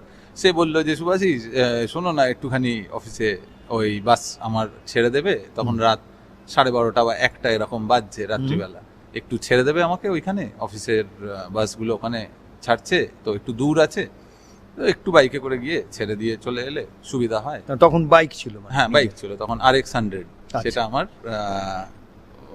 নাগপুর থেকেই ছিল। আচ্ছা, এটা খুব ইম্পর্টেন্ট ব্যাপার ওই সময়। এখনকার ছেলে মেয়েরা হয়তো, কিন্তু ওই সময় এই ইয়ামা RX100 একটা RX100 RX135 এরও অনেক গল্প আছে। সেই RX100 RX135 নিয়ে কত জায়গায় যে ঘোরা হয়েছে কলেজ লাইফে, সেটার একটা আলাদা স্ট্রিম অফ স্টোরিজ। তো আপাতত এটাকে আমরা নিয়ে যাই। তো এরম ভাবে ছাড়তে গিয়ে তখন রাতের অন্ধকার ছিল, কোথায় কি পাথর ছিল কি ছিল সেটা বোঝা যায়নি। তাড়াহুড়ো করে ছাড়তে গিয়ে বাইক স্কিড করে এবং সেখানে মেজর অ্যাক্সিডেন্ট। আচ্ছা, তাহলে এই RNR প্রোগ্রামের দিন, প্রোগ্রামের শেষে এই এই একটা হাই চলছিল, সেখান থেকে হঠাৎ একদম major setback, road side accident, এতটাই মেজর যে আমরা যদি পাটাকে, মানে তখন অ্যাক্সিডেন্টের পর আমি যখন পাটা তুলতে গেলাম তখন হাঁটু থেকে যেরমভাবে পা আমাদের ঝুলে থাকে সেরমভাবে পাটা ঝুলে পড়ে গেল। তো বুঝতে পারলাম যে মেজরভাবে টিবিয়া ফিবুলা, পায়ের যে দুটো হাড়, ওটা ভেঙে গেছে। এবং সঙ্গে সঙ্গে হাত তলায় দিয়েছি এবং সঙ্গে যে ছিল তার গায়ে একটা আঁচড় পর্যন্ত লাগেনি। Irony in the story. তো সে সঙ্গে সঙ্গে চেঁচাতে শুরু করলো, হেল্প হেল্প। কোথা থেকে একটা অটো চলে এলো, সেই অটোতে আমাকে বসানো হলো। পা আমি ধরে আছি, কাউকে হাত দিতে দিচ্ছি না। বুঝতে পারছি এটা এমন অবস্থা হয়েছে যে অন্য কেউ হাত দিলে আরো যন্ত্রণা বাড়বে। এর মধ্যে এই ঠিক এটা বলার আগে ওই জেলাসির ব্যাপারটা আসছিল। এইটা মনে হচ্ছে যে ও যেতে বলল, যে নিয়ে যেতে পৌঁছে দিতে বললো, তার মধ্যে এই জেলাসির ভাবটা হয়তো আছে। হ্যাঁ, হয়তো, মানে সেটা শিওর শট বলা যায় না, কিন্তু মনে হচ্ছে সেই, হ্যাঁ, সেরকম একটা ভাব না এলে অত সুন্দর একটা ডান্সের মধ্যে কেউ বলতো না যে আমাকে একটু ছেড়ে দিয়ে এসো। তো মানে এটা একটা এই একটা যেন যজ্ঞ চলছে, সেটার মধ্যে একটা বিঘ্ন। একদম একদম। জেলাসিটাকে যদি আমরা মনে করি, সেই যে আমরা গল্পের মধ্যে শুনি যখন যে যজ্ঞ হয়, দেবতারা যজ্ঞ করছেন বা ঋষিমুনিরা যজ্ঞ করছেন আর অসুরেরা বিঘ্ন ঘটাতো, এইরকম একটা ব্যাপার মনে হচ্ছে। একদম, তাই তো? এটা ঠিক ভুল, কে দৈবিক কাজ করছে, কে আসরিক কাজ করছে, সেই বিচারে আমরা এখনো যাচ্ছি না। কিন্তু এখান থেকে যেটা একটা বেরিয়ে আসছে ব্যাপার, যে সুভাষিসের এটা নিশ্চয়ই মনে হচ্ছে যে একটা যে জীবনের ওই মুহূর্তটা যে চলছিল, সেটা যেন একটা দৈবিক মুহূর্ত। এমনভাবে সে নিজের ওই অভিজ্ঞতাটা বা অনুভূতিটা সেইখান থেকে যেন একটা বিঘ্ন ঘটানোর জন্যই এলো, আর সেটাতেও ওই বিঘ্নটার মধ্যেও ফেসে গেল। ঠিক। তো হ্যাঁ, সেখানে ওরকম অ্যাক্সিডেন্ট হলো, আর এতটাই মেজর যে বুঝতে পারছি যে খুবই কষ্ট হচ্ছে তখন। কিন্তু মানে তার মধ্যেও কিছু কিছু জিনিস পরে ভাবলে মনে হয় যে কীরকমভাবে মাইন্ডসেট তৈরি, যে যখন অটোতে বসানো হচ্ছে আমি দেখতে পাচ্ছি আমার বাইক পড়ে আছে এবং তাতে বাইকের চাবি পর্যন্ত লাগানো আছে। অটোকে আমি দাঁড় করালাম, বললাম দাঁড়াও। একজনকে বললাম তুমি বাইকটাকে সাইডে গিয়ে স্ট্যান্ড করো, স্ট্যান্ড করে রেখে দাও, দিয়ে চাবিটা দিয়ে গাড়িটাকে লক করো, লক করে ওই চাবি এনে আমাকে দাও, আমি আমার পকেটে রাখবো। তো এত বড় চোট লাগার পরেও বেশিরভাগ মানুষই সেন্সলেস হয়ে যায়। তো মেন্টাল স্ট্রেংথের একটা সবচেয়ে বড় প্রবলেম হলো গিয়ে, যদি মেন্টাল স্ট্রেংথ বেশি থাকে তাহলে তাদেরকে কিন্তু বেশি কষ্ট সহ্য করতে হয়। তো অতটা কষ্ট সহ্যের মধ্যেও তখন কিন্তু এতটা সেন্স আছে যে বাইকটা যদি ওরমভাবে পড়ে থাকে, কেউ বাইকটা অন করে নিয়ে চলে যেতে পারে।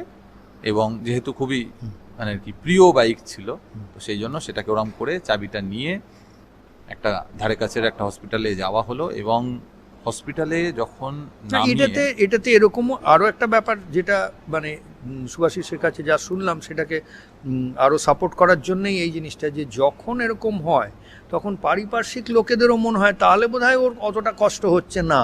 ঠিক, তাই জন্য তাদের সহানুভূতিটাও কিছুটা কম, যে জায়গায় যার মেন্টাল স্ট্রেংথটা কম, যে মুষড়ে পড়ছে, কাঁদছে বা ঝিমিয়ে পড়েছে, তাকে অন্য সবাই এসে হয়তো সহায়তা এই জন্য করছে যে এর তো বোধহয় কষ্টটা বেশি হচ্ছে। ঠিক, এটা তো হয়। তো এটা যাব আর একটা স্ট্রিম অফ স্টোরিজের মধ্যে। 29 ফেব্রুয়ারি 2004 আর একটা এতটা বড় লেভেলে নয়, একটু ছোট লেভেলে অ্যাক্সিডেন্ট হয়েছিল। সেই স্টোরিতে যখন যাব তখন বোঝা যাবে যে এই জিনিসটা এক্সপিরিয়েন্স করেছি আমি আগে। তো এখানে আপাতত 10 এপ্রিল 2005 অটোতে করে যাওয়া হচ্ছে, গিয়ে হসপিটালে ওখানে ধরে টরে নিয়ে যাওয়া হলো। এবং ওই খুবই কম সময়ের মধ্যে অটোতে করে যাওয়া সত্ত্বেও এতটাই ব্লাড ওখানে বেরিয়েছে, এতটাই রক্তক্ষরণ হয়েছে যে অটোর ধার দিয়ে পর্যন্ত রক্ত পড়ছে। অটো পুরো রক্তে ভরে গেছে এবং তার ধার দিয়ে টপকে টপকে রক্ত পড়ছে। এবং এখনো মনে আছে অটোওয়ালা 300 টাকা নিয়েছিল শুধু ওই অটো ধুতে ধোয়ার হবে, ধোয়ানোর জন্য, সেটা পর্যন্ত মনে আছে। হলো দিয়ে ওখানে যখন শুয়ে আছি তখন বুঝতে পারছি যে অসম্ভব ব্যথা হচ্ছে, অসম্ভব যন্ত্রণা হচ্ছে এবং দেখতে পাচ্ছি, এবং সেন্সলেস যেহেতু হয়নি, সেন্স যেহেতু আছে, দেখতে পাচ্ছি যে ডাক্তার এরমভাবে পাটা পুরো নাড়িয়ে নাড়িয়ে দেখছে যে পাটা পুরো মানে এরমভাবে দুলে যাচ্ছে। এবং সে দেখে বুঝতে পারলো যে কোনো রকমভাবে একটা ছোটোখাটো ফার্স্ট এড করেই মেজর কোনো বড় কোনো হসপিটালে পাঠাতেই হবে, কারণ তাদের কাছে অত ইনফ্রাস্ট্রাকচার নেই। যে হসপিটালে গেছি তাদের কাছে অত ইনফ্রাস্ট্রাকচার নেই যে ওই পুরো জিনিসটাকে ট্রিটমেন্ট করবে। সেটা দেখে ওরা সঙ্গে সঙ্গে ডিসিশন নিল যে এক্ষুনি মুভ করতে হবে, করে পায়ে যা সেট আপ করার করে দিল। করে দেওয়ার পর দেখা যাচ্ছে যে হাতের এখান দিয়ে ফ্রেশ ব্লাড এখান দিয়ে বইছে। তো তখন দেখা গেল যে এই যে ছোট্ট আঙুলটা, এটার উপরের মাথাটা এরমভাবে খুলে এখানে ঝুলছে। মানে এটা যে হয়েছে সেটা খেয়ালই হয়নি, এত বড় চোট লেগেছে যে এইটা খেয়ালই হয়নি। এটাকে টেক কেয়ার করার পর দেখা যাচ্ছে যে অন্য জায়গা দিয়েও মানে পুরো রক্ত বয়ে বেরোচ্ছে। তখন এটাকে লাগিয়ে কোনো মতে এটাকেও সেট করে, তারা এই দুটো সেট করে সঙ্গে সঙ্গে একটা অ্যাম্বুলেন্স এলো এবং অ্যাম্বুলেন্সে করে। এটার মধ্যেও একটা প্রত্যেকের জীবনেই আমরা ভাবতে পারি যে আমাদের যখনই কোনো প্রবলেম হয় বা কষ্ট হয়, তখন যদি আমরা নিজের কষ্টটা নিয়ে, মানে এই ক্ষেত্রে এই কোড়ে আঙুলটা ব্যথার যে সিগন্যালটা, সেটা কতটা অ্যাকিউটলি, কতটা বড় করে পাঠাচ্ছে, সে বললো আচ্ছা না, সেও ভাবছে ঠিক যে ওখানে তো বড় প্রবলেম, ওইটা আগে সামলে নিতে দিয়ে আমি একটু পরে আমার কান্নাটা গাই। এই ব্যাপারটা যদি আমরা জীবনে মনে রাখি যে নিজেদের প্রবলেমের কথা যখনই কোপ করতে হবে, তখন যদি আমরা ভাবি দুনিয়াতে আরও তো কত আছে, তারাও তো নিজের, ঠিক, তাদের প্রবলেমগুলো কত বড় হতে পারে। ঠিক ঠিক একদম। তো সেটা খুবই সুন্দর একটা পার্সপেক্টিভ। এই পার্সপেক্টিভটা পরবর্তীকালে আমি এক্সপিরিয়েন্স করেওছি এবং পরবর্তীকালে বহু মানুষকে বলি যে নিজের প্রবলেমকে যত অন্যের পার্সপেক্টিভ থেকে দেখা হয়, তত বোঝা যায় যে আমাদের থেকেও অনেক বেশি প্রবলেম নিয়ে বহু মানুষ হেসে খেলে চলছে। তাহলে ওই কান্নাকাটি করার কোনো মানে হয় না। তো এইভাবে জীবনে প্রথমবার অ্যাম্বুলেন্সে আওয়াজ শুনতে পাচ্ছি, ওই যে টু, শুধু সিনেমাতেই দেখেছিলাম। প্রথম এক্সপিরিয়েন্স করছি যে আমি অ্যাম্বুলেন্সের ভিতরে শুয়ে আছি এবং সেই আওয়াজ বাইরে হচ্ছে। এবার গাড়িতে করে যাচ্ছি, সেখানে যাওয়া হলো, গিয়ে সঙ্গে সঙ্গে যেটা হয়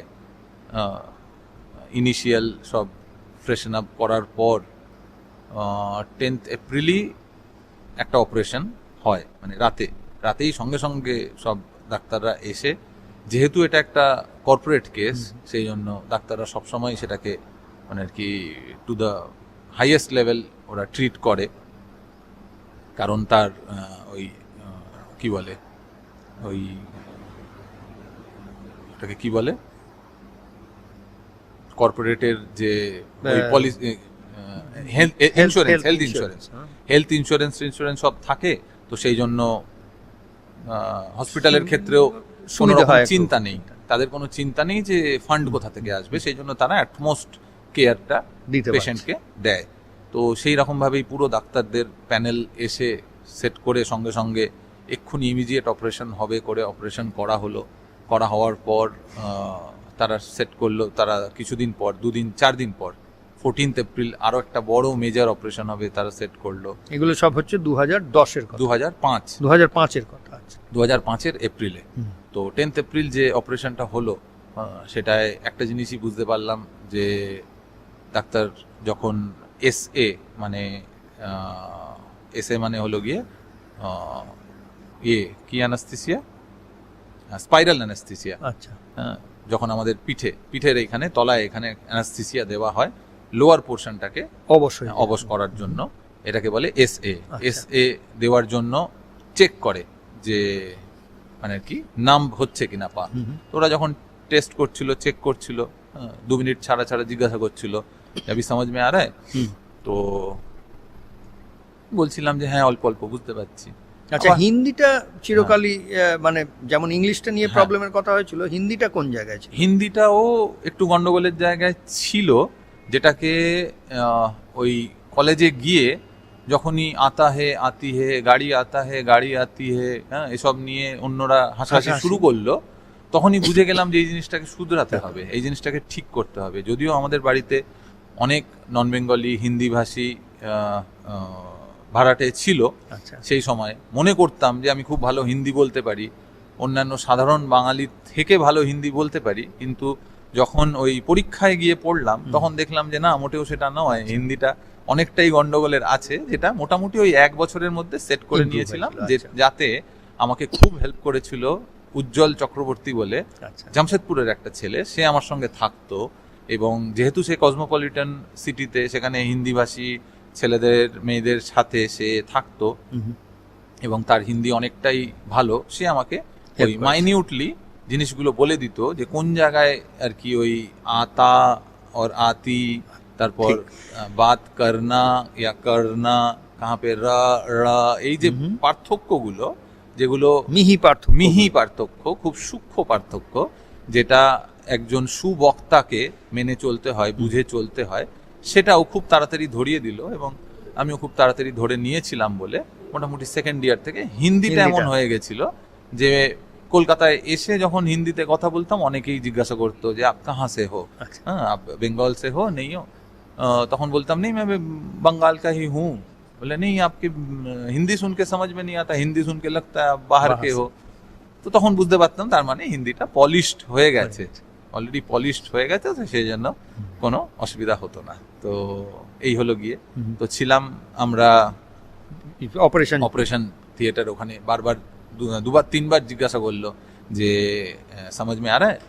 তো যখন তৃতীয়বার বললাম যে হ্যাঁ থোড়া থোড়া সমঝ মে আ রা হ্যায়, তো ডাক্তার এরম ভাবে আমার দিকে তাকিয়ে বললো কিতনা পিতা হে রে তু? আমি বললাম ডাক্তার এই কি করে বুঝে গেল?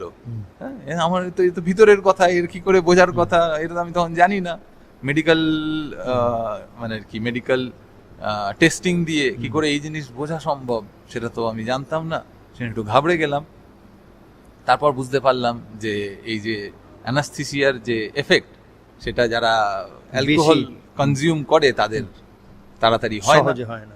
তো ওরা সঙ্গে সঙ্গে ডিসিশন চেঞ্জ করে, এবার আমি তখন হাক্কা বাক্কা হয়ে গেছি দেখে বুঝতে পারলো যে এ তো বলবে না কিছু, সেই জন্য তারা সঙ্গে সঙ্গে ডিসিশন নিল যে এসেতে কাজ হবে না, জিএ মানে জেনারেল অ্যানাস্থেসিয়া মুখ দিয়ে যেটা দেয়, সেই জিএ দিয়ে অপারেশন হলো। এবং সেই অপারেশন জিএ দিয়ে হওয়ার পরেও মানে একটা খুবই বিভীষিকার মতো একটা ঘটনা, যেটা জীবনে এখনো অনেকবার আর কি রাতের ঘুমের মধ্যে হঠাৎ করে ঘুম ভাঙিয়ে দেয়। সেটা হলো গিয়ে ওই জিএ দেওয়া সত্ত্বেও, যেহেতু মানে কি বডিতে অ্যানাস্থেসিয়ার প্রভাবটা অত ভালোভাবে পড়তো না, বা সেই মানে তখনকার কন্ডিশন অনুযায়ী অত বেশি পড়তো না, অপারেশনের মাঝখানেই আমার সেন্স চলে এসেছিল। এবং তাতে আমি দেখতে পেলাম যে একদম সে হাতুড়ি ছেনি নিয়ে এইখান থেকে হাড় কাটছে, ঠাক মেরে মেরে হাড় কাটছে, ওখানে মেরে মেরে হাড়, তারপরে স্ক্রু এসব লাগানো হচ্ছে, এই একটা সিন আমি ওখানে তখন দেখতে পেলাম। এবং যেটা আমাদের কাছে খুবই একটা মানে কি বিভীষিকা। শকিং, আমাদের জন্য ভীষণ শকিং। আমরা ব্যথা কখনোই এই হচ্ছে জিনিস, তা নয়। ব্যথাটা তো হচ্ছে না যেহেতু অ্যানাস্থেসিয়া আছে, রয়েছে। কিন্তু এই আমাদের শরীরের ওপর এরকম সব চলছে, চলছে। এটাও মানে এটা Shocking। দেখাটা একটা বড় একটা শক। সেই শকটা পড়েছিল, শকটা লেগেছিল কয়েক সেকেন্ডের জন্য হলেও, কিন্তু আজ 20 বছর পরেও কখনো না কখনো এই জিনিসটা হঠাৎ হঠাৎ ঘুম ভাঙিয়ে দেয়, এতটাই মানে আর কি জিনিসটা শকিং ছিল। সেটা হলো, সেটা হয়ে তারপরে মানে আর কি তারপরে যখন মনে পড়লো, মানে যখন সেন্স ফিরলো, তখন হসপিটাল আইসিইউ বেডে চলে এসেছি। আর তারপরে যে যন্ত্রণা, হাড় ভাঙার যে যন্ত্রণা, এবং হাড় শুধু ভাঙা নয়, ভাঙার পর আবার এখান থেকে কেটে 4 ইঞ্চি হাড় নিয়ে গুঁড়ো করে ওখানে দেওয়া, দিয়ে 8টা-10টা ফুটো করে বড় হাড়েতে, তাতে স্ক্রু ফ্রু লাগানো, এসবের যে যন্ত্রণা, সেটা মানে আর কি আনএক্সপ্লেনেবল। সেটা কখনো এক্সপ্লেন করা সম্ভব না যে কত মানে আর কি এতটাই যন্ত্রণা যে কত বড়ই পেন কিলার হোক না কেন সেই যন্ত্রণা থামাতে থামানো পারে যায় না। তো সেই যন্ত্রণা এক রাতের জন্যই হয়েছিল। 10th এপ্রিল অপারেশনের পর অস্বাভাবিক যন্ত্রণা হয়েছিল, কিন্তু মানে আর কি আনএক্সপেক্টেডলি পরের দিন থেকেই কোনো রকম সেরকম বিশেষ যে ব্যথা হতো তা নয়। কি কারণে সেটা বলা খুবই কঠিন, কিন্তু সেই বিশেষ ব্যথা কিছু হতো না। আমি খুবই নর্মাল থাকতাম, যারা আসতো দেখা করতে তাদের সঙ্গে নর্মালি কথা না, বলতাম। ব্যথা ব্যাপারটা এনিওয়ে সাবজেক্টিভ। প্রত্যেক মানুষ ব্যথাটাকে যে আমরা ফিল করি সেটা প্রত্যেকে নিজের মতন করেই ফিল করি। একদম একদম। তো যেহেতু এটা সাবজেক্টিভ, যেমন কোনো জিনিস সুন্দর লাগাটাও সাবজেক্টিভ, ঠিক সেরকম ব্যথাটাও সাবজেক্টিভ। একদম একদম। সেই যেরকম- হিসেবে সেই জন্য কথায় বলে যে লজ্জা, ভয় আর ব্যথা যত প্রশ্রয় দেবে তত বেশি লাগে। তো এটা ছোটবেলা থেকেই অভ্যাস হয়ে গেছে বলে ওই ব্যথাকেও সেরকম প্রশ্রয় দিই না। অল্প ব্যথা হলে সেটাকে ইগনোর করার অভ্যাস ছোটবেলা থেকেই হয়ে গেছে। তো সেটা হয়তো সাহায্য করেছে এই যাত্রাতে। তো সেই জন্য পরের দিন থেকে খুবই নর্মাল থাকতাম। যারা দেখা করতে আসতো তারা এসে কান্নাকাটি করতো, আমি তাদেরকে মানে সান্ত্বনা দিতাম, আরে কোনো ব্যাপার না, ও হয়ে যে ঠিক হয়ে যাবে, কোনো ব্যাপার না, 1 মাসের মধ্যে আবার হাঁটা চলা শুরু হয়ে যাবে, তো ওই নিয়ে অত চিন্তা করতে হবে না। আমি অন্যদেরকে প্রশ্রয় দিচ্ছি, মানে ব্যাপারটা ঠিক উল্টো। আমরা দেখি যারা হসপিটালে ভর্তি তারা কান্নাকাটি করে, হ্যাঁ, লোকজন তাকে সান্ত্বনা দেয় যে আরে অত চিন্তা করো না, সব ঠিক হয়ে যাবে। আমার ক্ষেত্রে পুরো উল্টো হয়েছিল। যারাই দেখা করতে আসতো তারা একদম খুব গম্ভীর মুখ নিয়ে থাকতো। আমি বলতাম আরে কি হয়েছে, ঠিক হয়ে যাবে, জুস টুস খা, কোনো ব্যাপার না। এইভাবে চলছিল। কিন্তু এর মধ্যেও আবার twist in the tale, operation তো হলো, রোড সাইড অ্যাক্সিডেন্ট ছিল, সেখানে যখন বায়োপসি হলো দেখা গেল ওখানে গ্যাংগ্রিন। আচ্ছা, তো গ্যাংগ্রিন যখন ধরা পড়লো, গ্যাংগ্রিন ধরা পড়লে মোটামুটি যেখানে গ্যাংগ্রিন ধরা পড়েছে তার অনেকটা জায়গা জুড়ে কেটে, মানে ফর বাদ দিতে হয়। সেফটি কেটে বাদ দিয়ে ফেলে দিতে হয়, কারণ গ্যাংগ্রিন খুব তাড়াতাড়ি স্প্রেড ছড়িয়ে যায়, স্প্রেড করে। আর গ্যাংগ্রিন যদি একবার হাড়ে হয়ে যায়, তো হাড় যেখানে হয়েছে পায়ে যদি হয় তো তার অনেক উঁচু পর্যন্ত অ্যাম্পিউট করতে হয়, যেটা আমার দাদার ক্ষেত্রে হয়েছিল। দাদার একটা পা ছিল না, তো ওরও রোড সাইড অ্যাক্সিডেন্ট ছিল। দাদা বলতে নিজের দাদা? নিজের দাদা 2012 এক্সপায়ার করে গেছে, কিন্তু তখন সে জীবিত ছিল।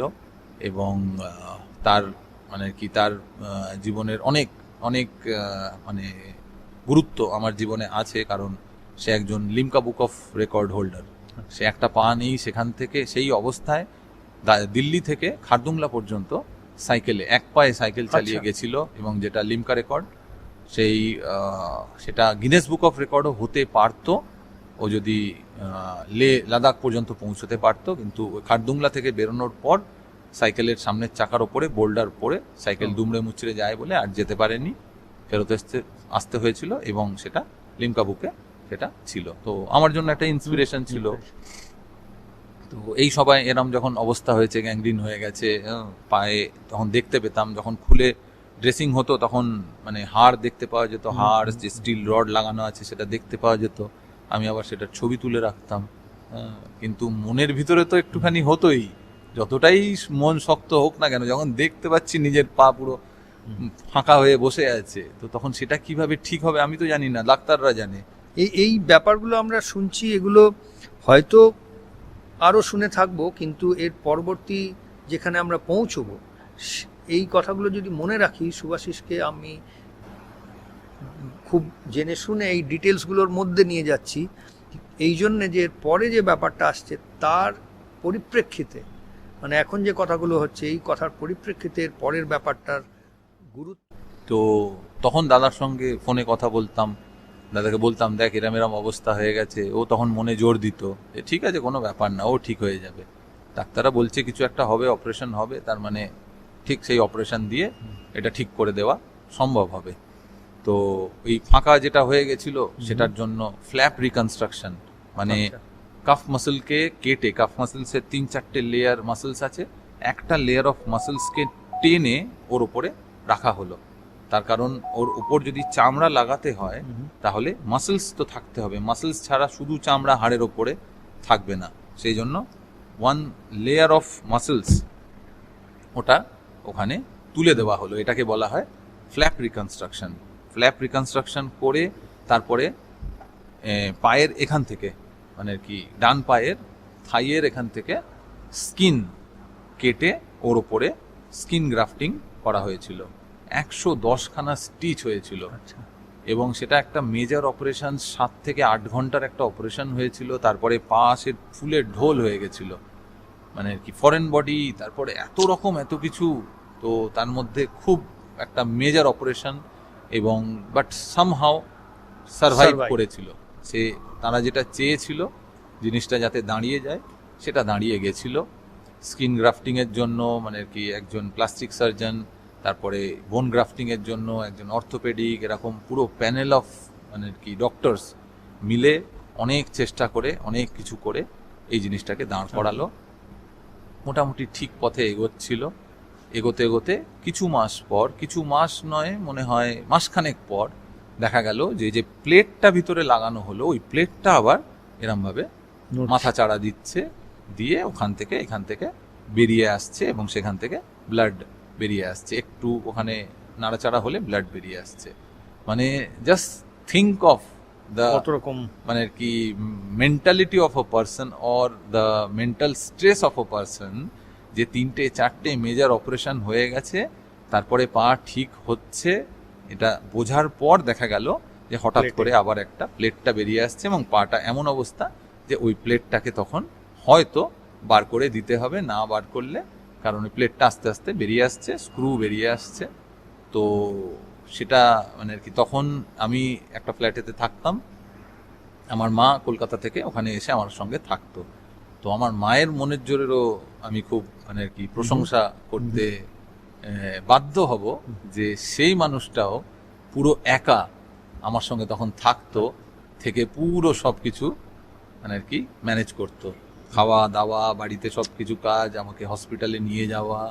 বাবা ওখানে দোকান আর বাকি সব কাজে ব্যস্ত থাকতো বলে অবশ্যই ফাইন্যান্সিয়ালি হেল্প করতো, কিন্তু মায়ের মনের জোরটার খুব ওখানে মানে কি থেকে একদম। পার্সোনালি থেকে। এবং পরে যখন কথা হয় মা বলে যে ওইরকম অবস্থা দেখে আমি তো মানে মাথায় হাত যে এবার তাহলে কি হবে, এবং মাসের পর মাস কেটে যাচ্ছে, ঠিক হওয়ার তো কোনো নাম নেই। তারপরে একের পর এক মানে কি গন্ডগোল। বাধা বিপত্তি গন্ডগোল আসছে। তো সেই যে ওটা বেরিয়ে এলো, ওই বেরিয়ে আসার সময় ডক্টর কেরিং যিনি মেন অর্থোপেডিক ছিলেন, উনি আবার ওই সময় কালেচক্রে ওনার মেয়ের কাছে অস্ট্রেলিয়াতে চলে গেছেন।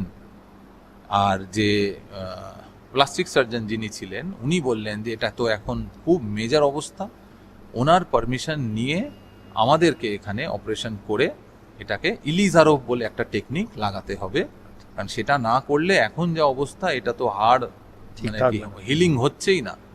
যেখানে ওখানে টেস্ট করে দেখা হতো যে হাড়ের যে হিলিংটা হওয়া দরকার হতে পারছে না, কারণ ওটা নড়ছে সমানে, আচ্ছা মানে হিলিংটা হতে পারছে না। তো জুনিয়র অর্থোপেডিক ডক্টর এবং ওই প্লাস্টিক সার্জন ওনারা দুজন মিলে ডিসিশন নিয়ে ওনার থেকে পারমিশন নিয়ে একটা মেজর অপারেশন করে ইলিজারভ বলে একটা টেকনিক লাগালো হলো। সেকেন্ড ওয়ার্ল্ড ওয়ারের টাইমে ডক্টর ইলিজারভ, তখন তো অনেক ক্যাজুয়ালিটি, তো তা জিনিস উনি এইটুকু জিনিস আচ্ছা। ঠিক করার জন্য এরকম তার দিয়ে একটা স্ট্রাকচারকে লাগিয়ে দিলে উনি দেখতেন যে ওটাকে নিয়ে ওই স্ট্রাকচারটা সমেত মানুষ হাঁটতে পারতো। আচ্ছা। হাড় মানে কি হাড়ের হিলিং না হলেও, বোন হিলিং না হলেও ওই স্ট্রাকচারটার পাওয়ারেতে পাটা নিয়ে চালিয়ে নেওয়া যেত। তো ওই স্ট্রাকচারটা লাগানো হলো এবং এটা বুঝতেই- কত মাস পরে মানে এটা ওই তখন 3-4 মাস মতো 3-4 হয়ে গেছে, ঠিক মনে পড়ছে না, কিন্তু বেশ কয়েক মাস হয়ে গেছে। আর এই 3-4 মাস মানে হাঁটা চলা এইসব তো হাঁটা চলা মানে পা তখন পুরো ওপরে, আচ্ছা মানে একদম শয্যাশায়ী শয্যাশায়ী, পা পুরো ওপরে, পা মাটিতে তখন পড়তো না। তো এবং থাকতাম 4th ফ্লোরে। তো 4th ফ্লোর থেকে পা এরকম অবস্থা করে চেয়ারে বসে বসে নিচে নামা এবং চেয়ারে করে করে ওই ওপরে ওঠা, সেটাও একটা মানে এক্সারসাইজ ছিল, সেটাও একটা মানে আর কি খুব কনসেন্ট্রেশন নিয়ে করার কাজ ছিল, কারণ একটু এপাশ ওপাশ হওয়া পড়া মানেই হলো গিয়ে শেষ যত একদম। দূর যা হয়েছে হিলিং যেটা- হয়েছে সেটা পুরো আরো ভেঙে যাবে। তো সেই জন্য, এবং সেখানে একটা ছোট্ট বাচ্চা ছিল, সে ওই পুরো জিনিসটা ফিল করতে পারতো, এবং যখনই এরকম বেরোতাম সেই বাচ্চাটা বাইরে বেরিয়ে আসতো, এসে দেখতো, দেখে বলতো হাড়ু হাড়ু হাড়ু হাড়ু, মানে মারাঠিতে হাড়ু মানে হলো আস্তে আস্তে, এবং সে জিনিসটা ফিল করতো। এবং কখনো আমি দেখিনি যে আমি উঠছি বা নামছি ওই বাচ্চাটা ওখানে আমাকে দেখে ও ঘরে ঢুকে গেছে, ও ঘরে ঢুকতো না, ও এসে দাঁড়িয়ে থাকতো, দেখতো আমি ঠিকভাবে ঘরে ঢুকছি কিনা। তো সেটা এখনো মনে আছে, একদম ছোট্ট একটুখানি বাচ্চা ছিল, 2-3 বছরের হবে, কিন্তু সে এটা ফিল করতে পারতো যে কতটা অসুবিধা হচ্ছে এই মানুষটার উঠতে নামতে। তো সেইরকম ভাবে ওঠা নামা, in and out of hospital করতে করতে সেই মেজর অপারেশন হলো 3-4 মাস ওরকম পরে। মেজর অপারেশন হওয়ার পর ইলিজারোপ্লার লাগানোর পর হাঁটা চলা তো করা যাচ্ছে, কিন্তু ওই যে স্ট্রাকচারটা লাগানো হচ্ছে যেখানে, সেখান দিয়ে তো আবার মানে সেখানেও আবার সমানে ওই কি বলে ওই বেটাডিন বা এই জাতীয় জিনিস দিয়ে ট্রিটমেন্ট করতে হতো, সমানে ওটাকে পরিষ্কার করতে হতো, সেখানে পাস হয়ে যেত, পুঁজ হয়ে যেত। মা এই পুরো ব্যাপারটাতে পুরো ব্যাপারটা এখনো পর্যন্ত পুরো সাপোর্ট দিয়ে যাচ্ছে, মানে এক পুরো মানে আর কি মেন্টাল ফিজিক্যাল সব রকম সাপোর্ট দিয়ে যাচ্ছে। তো এরপরে তারপর হাঁটা চলা তো শুরু হলো, একটু একটু বেরোনো শুরু করলাম, অফিসে যাওয়া শুরু করলাম, অফিসের কাজ শুরু করলাম। কিন্তু তারপরে আবার ওই যে ইলিজারভ যেটা লাগানো হয়েছে, বোন হিলিং হয়ে গেলে সেটাকেও আবার বার করতে হবে। হ্যাঁ, সেটাও আরেকটা মেজর অপারেশন। সেটা কিভাবে হবে, কখন হবে, কোথায় হবে, তো সেটা সম্ভবত পুনেতেই হলো। পুনেতে আবার সেই ইলিজারভ যখন বার করে দেওয়া হলো, সেই অপারেশন হয়ে গেল, তারপরে আবার বেড রেস্টে চলে যেতে হচ্ছে, কারণ একটা মেজর স্ট্রাকচারকে বার করে দেওয়া হলো। ওখানে হাড়গুলো আবার ফাঁকা হলো, সেগুলো আবার হিলিং হতে হবে। ওখানে যে ক্ষতগুলো, পুরো প্রক্রিয়াটা মানে মিলে কত দিনের? এটা মোটামুটি 2 থেকে 2.5 বছরের গল্প। 2 থেকে 2.5 বছর ধরে 2005 থেকে 2007 পর্যন্ত পুরো হিলিং। তো এরপরেও কলকাতা ফেরত আসার পর পায়ের যে এসিএল পিসিএল, যেটা মানে আর কি লিগামেন্টস যে দুটো থাকে, যেটা আর কি এই পাটা এরম ভাবে যাতে হিলে না যায় সেটাকে ধরে রাখে, সেই এসিএল পিসিএলও পুরো টায়ার ছিল, পুরো ছেঁড়া ছিল, যেটা ওই পুরো 2 বছরে পুরো এই নিচের হিলিং হওয়ার পর গিয়ে ডাক্তার বললো যে এইবার এসিএল পিসিএল রিকনস্ট্রাকশনটাও করা যেতে পারে, কারণ এখন পজিশন এসছে যে পাটা একটু ঠিক হয়েছে। সেটা কলকাতায় এসে হলো 2006 এন্ডের দিকে বা 2007 ফেব্রুয়ারি, হ্যাঁ 2007 ফেব্রুয়ারির টাইমে, মোটামুটি 2 বছর হতে চলেছে। তখন ওই অপারেশন হওয়ার পর কলকাতায় যে অপারেশন এটা 2007 এর কথা। 2007 প্রায় 2 বছর হতে চলেছে। 2005 তো গেছেই, 2006ও পুরো চলে গেছে। তাহলে একটু জাম্প করে বলছি, এটা একদম 2007 কথা, কাট টু 2025। আজকে আমরা এপ্রিলে বসে এই ভিডিওটা রেকর্ড করছি, আর ফেব্রুয়ারিতে আমরা মহাকুম্ভে গেলাম। ফেব্রুয়ারি আমরা ফেব্রুয়ারি মানে মাস 2 আগে একসঙ্গে মহাকুম্ভ হচ্ছিল, যখন এখানে আমরা মহাকুম্ভে গেছিলাম। আর ওখানে অবশ্যই আমরা জানি অনেকটা হাঁটা, আর সেই নদীর চড়ার ওপর দিয়ে বা নানাভাবে যে আমরা হাঁটছিলাম সকলে মিলে, সেটা যখন হচ্ছিল তখন আমার এই এত ডিটেলসে এই অভিজ্ঞতাটা জানা ছিল না সুভাষিসের ব্যাপারে। আজকে যখন শুনছি, অবশ্যই এর মাঝে অন্য ব্যাপারও আছে যেগুলো শুনবো, যার মাধ্যমেই সুভাষিসের সঙ্গে আমার পরিচয় যে কারণটা নিয়ে। কিন্তু এখন আমি যখন এই দুটো ব্যাপার দেখছি, যে মহাকুম্ভে সেদিন আমরা হাঁটছিলাম অতটা, আর 2007 কথা, মানে এই তো 18 বছর। হ্যাঁ, তাহলে টাইম, এই সময়ের যে দামটা, টাইম যে মানুষকে কত কিছু এনে দেয়, এই 18 বছরে, এই যে 2.5 বছরের ধরে এই যে বিরাট ব্যাপারটা চলেছে সুভাষিসের জীবনে, সেই ব্যাপারটার সম্বন্ধে জানাটাই সম্ভব ছিল না যদি আজকের এই ডিসকাশনটা না হতো। ঠিকই, কারণ আজকে ওর যা জীবনশৈলী, যেভাবে আমরা মহাকুম্ভে হাঁটছিলাম, ও ছিল, তাতে কিছুতেই এইটা বিশ্বাস করা সম্ভব ছিল না যে আজ থেকে 18 বছর আগে ও এই 2.5 বছর ধরে এই ব্যাপারটার মধ্যে দিয়ে চলছিল। 2.5 বছর, 1 দিন 2 দিন 2 মাস 3 মাস না, 2.5 বছর। তারপরে তো ফেব্রুয়ারিতে ওই অপারেশনের পর তখন আবার কিছুদিন ক্রাচ নিয়ে হাঁটা চলা করতে করতে ডাক্তার বলতো যে না, ক্রাচ ছাড়া করবে না, ক্রাচ ছাড়া হাঁটবে না, চাপ পড়বে, অসুবিধা হবে, কষ্ট হবে। কিন্তু আমার মনে হতো যে দূর বাবা, এত বছর হয়ে গেছে, 2 বছর হয়ে গেছে, আর ভাল লাগছে না, যা হবে দেখা যাবে করে আস্তে আস্তে আস্তে আস্তে একটু প্রেশার দিয়ে দিয়ে আমি হাঁটা শুরু করতাম। এবং করতে করতে তখন যেহেতু কলকাতায়, তখন কয়েকটা কোম্পানিতে অ্যাপ্লাই করেও ছিলাম, তো জুন জুলাই ওরাম টাইমে একটা অফারও পেলাম এক জায়গায়, লেক্সমার্ক বলে একটা কোম্পানিতে। তো সেখানে আমার অগস্টে জয়েনও হয়ে গেলাম। তো অগস্টে জয়েন তো হয়ে গেলাম। অগস্টে জয়েন হওয়ার আগে এই যা অ্যাক্সিডেন্টের পর, বাইক অ্যাক্সিডেন্টের পর যা অবস্থা, তারপরে হয়তো অন্য কোনো মানুষ ভাবতেই পারতো না যে আবার বাইক চালাবে। কিন্তু আমি আবার সেইটাও একটু করে বসলাম, ভাবলাম যে আবার একটু বাইক চালানো যাক, কারণ বাইক ছাড়া চলতে অসুবিধা, হাঁটলে তো বেশি কষ্ট, বাইকটা অ্যাটলিস্ট চালিয়ে নেব করে আরেকটা বাইক কিনে ফেলা হলো। তো এবার কিনে তো ফেললাম, কিনে ফেলার পর যখন চালাতে শুরু করলাম তখন একটা ওই 150-200 কেজির বাইক বাঁ পায়ের ওপর চাপ পড়লে তখন একটা অন্যরকম অনুভূতি আসতো এবং চাপ পড়তো, কষ্টও হতো। কষ্টের থেকে যেটা বেশি হতো, এই ভয়টা হতো যে যদি একটু বেশি ওতে পড়ে যায় তাহলে কিছু হয়ে না যায়, এই ভয়টা আরো বেশি ভয় দেখাতো। তো যাই হোক, কশাসলি সেটা নিয়ে চলতাম।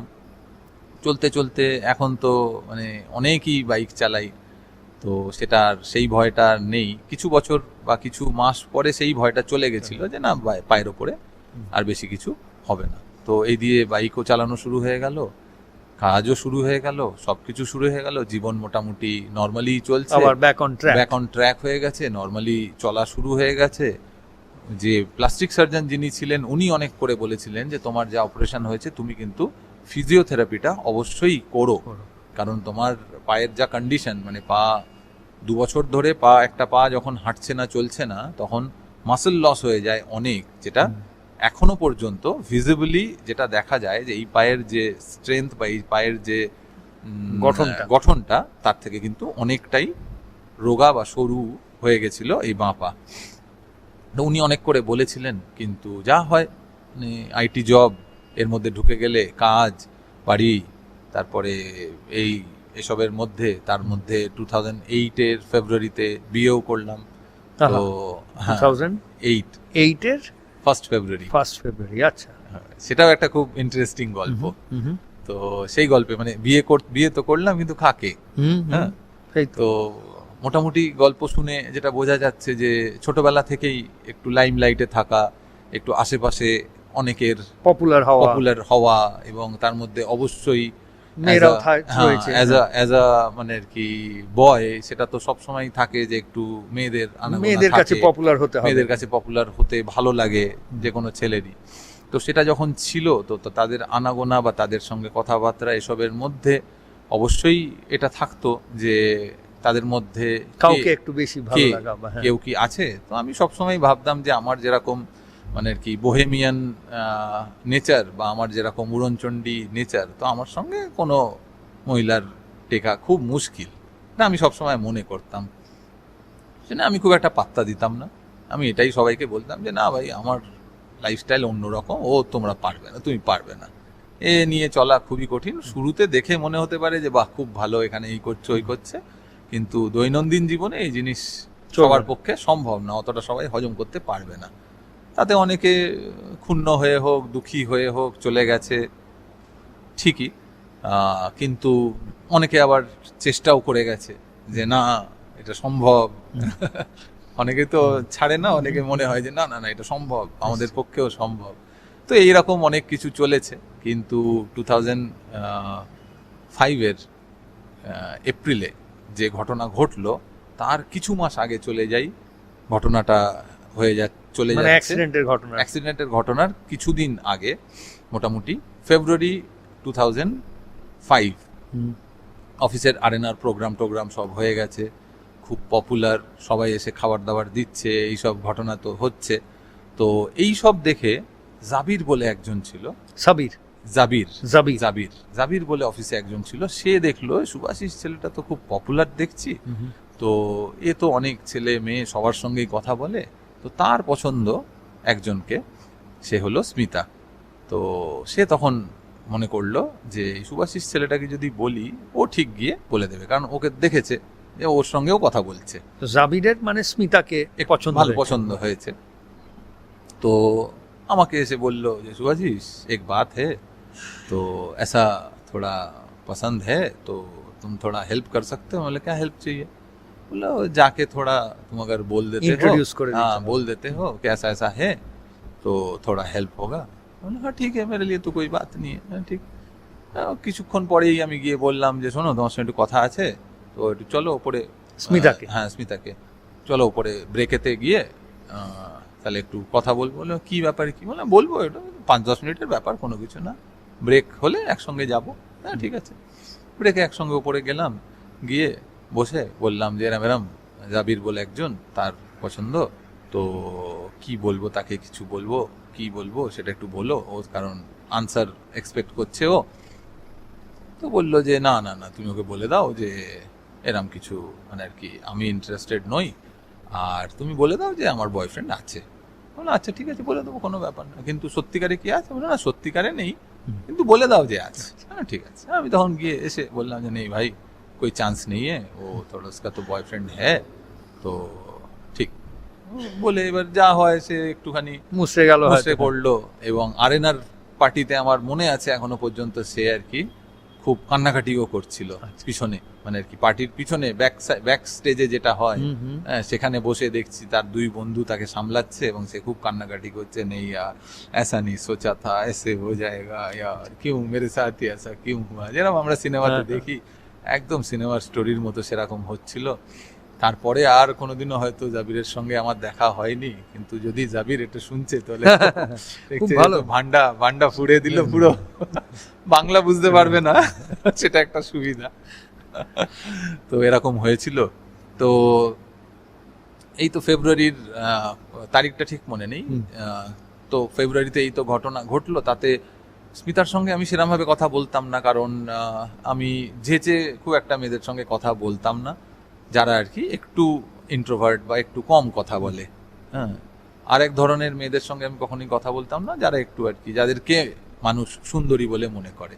এটা আমার জন্য একটা বিগ নো ছিল, আমি কখনো বলতাম না। আমি নিজের একটা মানে আর কি ইয়ে রেখে আলাদা চলতাম যে জায়গা। নাই ভাই আমি ওসব মানে শক্ত লন্ডা বলে না, ওই শক্ত লন্ডা, ওসব মেরা কাম নেই। তো গিয়ে কখনো কথা বলতাম না, তো সেই জন্য তার স্মিতার সঙ্গে কখনো কথা বলিও নি। এবার যেহেতু 1-2বার কথা হয়ে গেছে, তার কিছুদিন পরেই অফিসেতে 25শে ফেব্রুয়ারি তার বার্থডে, সবাই বলছে যে স্মিতার বার্থডে কি হবে, তখন আমি ইনিশিয়েটিভ নিয়ে নিলাম। আমি বললাম যে হ্যাঁ হ্যাঁ ভালো করে হবে, বড় করে হবে, হ্যাঁ কেক আসবে, এই হবে সেই হবে করে সব কেক টেক আনানো, এই সেই সবাইকে বলা টলা করে একদম সুন্দর পার্টি ফাটি করে ভালো হয়ে গেল। কেক কাটা হলো, সব হলো।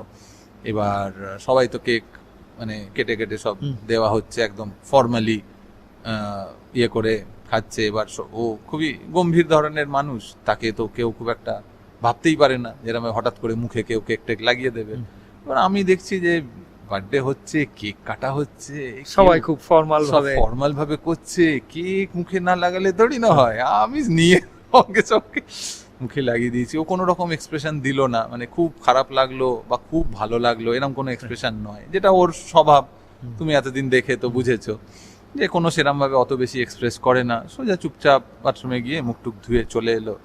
তার মাঝে লাগানো অবস্থাতেই আমি, আমার কাছে ক্যামেরা ছিল তখন, সেই ছবিটা আছে। ছবি টবি, হ্যাঁ আচ্ছা, হ্যাঁ, এখন ছবি একদম আছে, ছবি টবি তুলে নিলাম, গিয়ে মুখটুক ধুয়ে চলে এলো। হ্যাঁ, দিয়ে আমি বুঝতে পারলাম না যে কি হলো ব্যাপারটা, খুব ভালো লাগলো খারাপ লাগলো কিছুই প্রকাশ করলো না।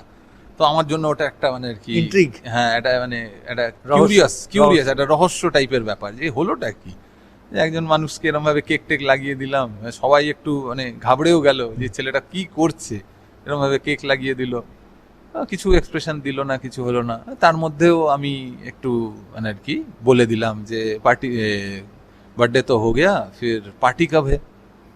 तो বললো যে হ্যাঁ পার্টি দে দেंगे। হ্যাঁ, বাহ খুব সহজে মেনে গেল। বললো नहीं नहीं सबके साथ पार्टी नहीं, अकेले पार्टी देना। हाँ ठीक है अकेले पार्टी दे देंगे। বাহ এটাও মেনে গেল, তো খুব ভালো। বললাম আচ্ছা আমি কিছুদিন এর জন্য কলকাতা যাচ্ছি, কলকাতা থেকে ফিরে তাহলে পার্টি হবে। বললো হ্যাঁ ঠিক আছে ফিরে এসো, তারপর পার্টি হবে। কলকাতা থেকে ফিরে চলে এলাম 16 মার্চ 2005।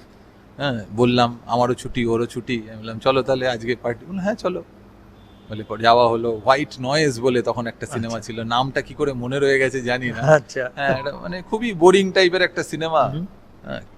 রাহুল বোস ছিল, আর কে একজন ছিল, এটাই শুধু মনে আছে যে এটা খুব বোরিং সিনেমা ছিল। গিয়ে দেখলাম দিয়ে স্ন্যাক্স ট্যাক্স খাওয়া হলো ওখানেই, দিয়ে তারপরে আবার গল্প টল্প করে ডিনার টিনারও করা হলো। তো করে এই আর কি, সেটা পরে বুঝতে পারলাম যেটা একটা অফিসিয়াল ডেট হয়ে গেল, প্রথম ডেট হয়ে গেল। তখন তো ডেট হিসাবে কিছু ডেট না, কথাটা এত প্রচলিত ছিল না, হয়তো প্রচলিত ছিল না তখন, ওই দেখা করা পার্টি এটাই হলো। তো তারপর থেকে যা হয় ঘনিষ্ঠতা তাতে বাড়লো। এবার আস্তে আস্তে যেরকম হয় যে ওরও সেটা মনে হলো, কিন্তু যেহেতু 10th এপ্রিল এরকম একটা বড় অ্যাক্সিডেন্ট, 16 মার্চের পর কিছুদিন পরই 24 দিন পর এরকম একটা মেজর অ্যাক্সিডেন্ট হয়ে গেল, তখন একটা ভালো জিনিস আমার মানে আর কি আমার জীবনে একটা ভালো জিনিস আমি বুঝতে পারলাম, যেটা হলো গিয়ে যে কোনো মেজর কোনো সেটব্যাক হলে, হ্যাঁ, যত দুনিয়া ভালো সবাই হ্যাঁ মানে কি প্রশংসা করছে, এই করছে পপুলার, এই যখনই কেউ খানাখন্দে পড়ছে বা খুব মেজর কোনো অসুবিধায় পড়ছে, তখন সেই সব সুপারফিশিয়াল ভালো লাগা, সুপারফিশিয়াল জিনিস সব চলে যায়, তারা সব যে যা নিজের মতো জীবনে ব্যস্ত হয়ে যায়।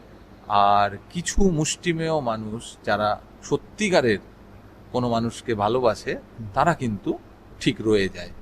তো স্মিতা সেরাম একজন ছিল যে মানে আর কি 14-15-16 কিলোমিটার দূরে তার অফিস, সেই অফিস থেকে বাড়ি ফেরার পথে আলাদা করে জাহাঙ্গীর হসপিটাল যেখানে আমি ছিলাম সেখানে এসে দেখা করে যেত, এবং সেটা থেকে আমি বুঝতে পারি যে মানুষটার মধ্যে আলাদা রকম একটা কোয়ালিটি আছে, তো যেটা আর কি খুব রেয়ার আমার মতে।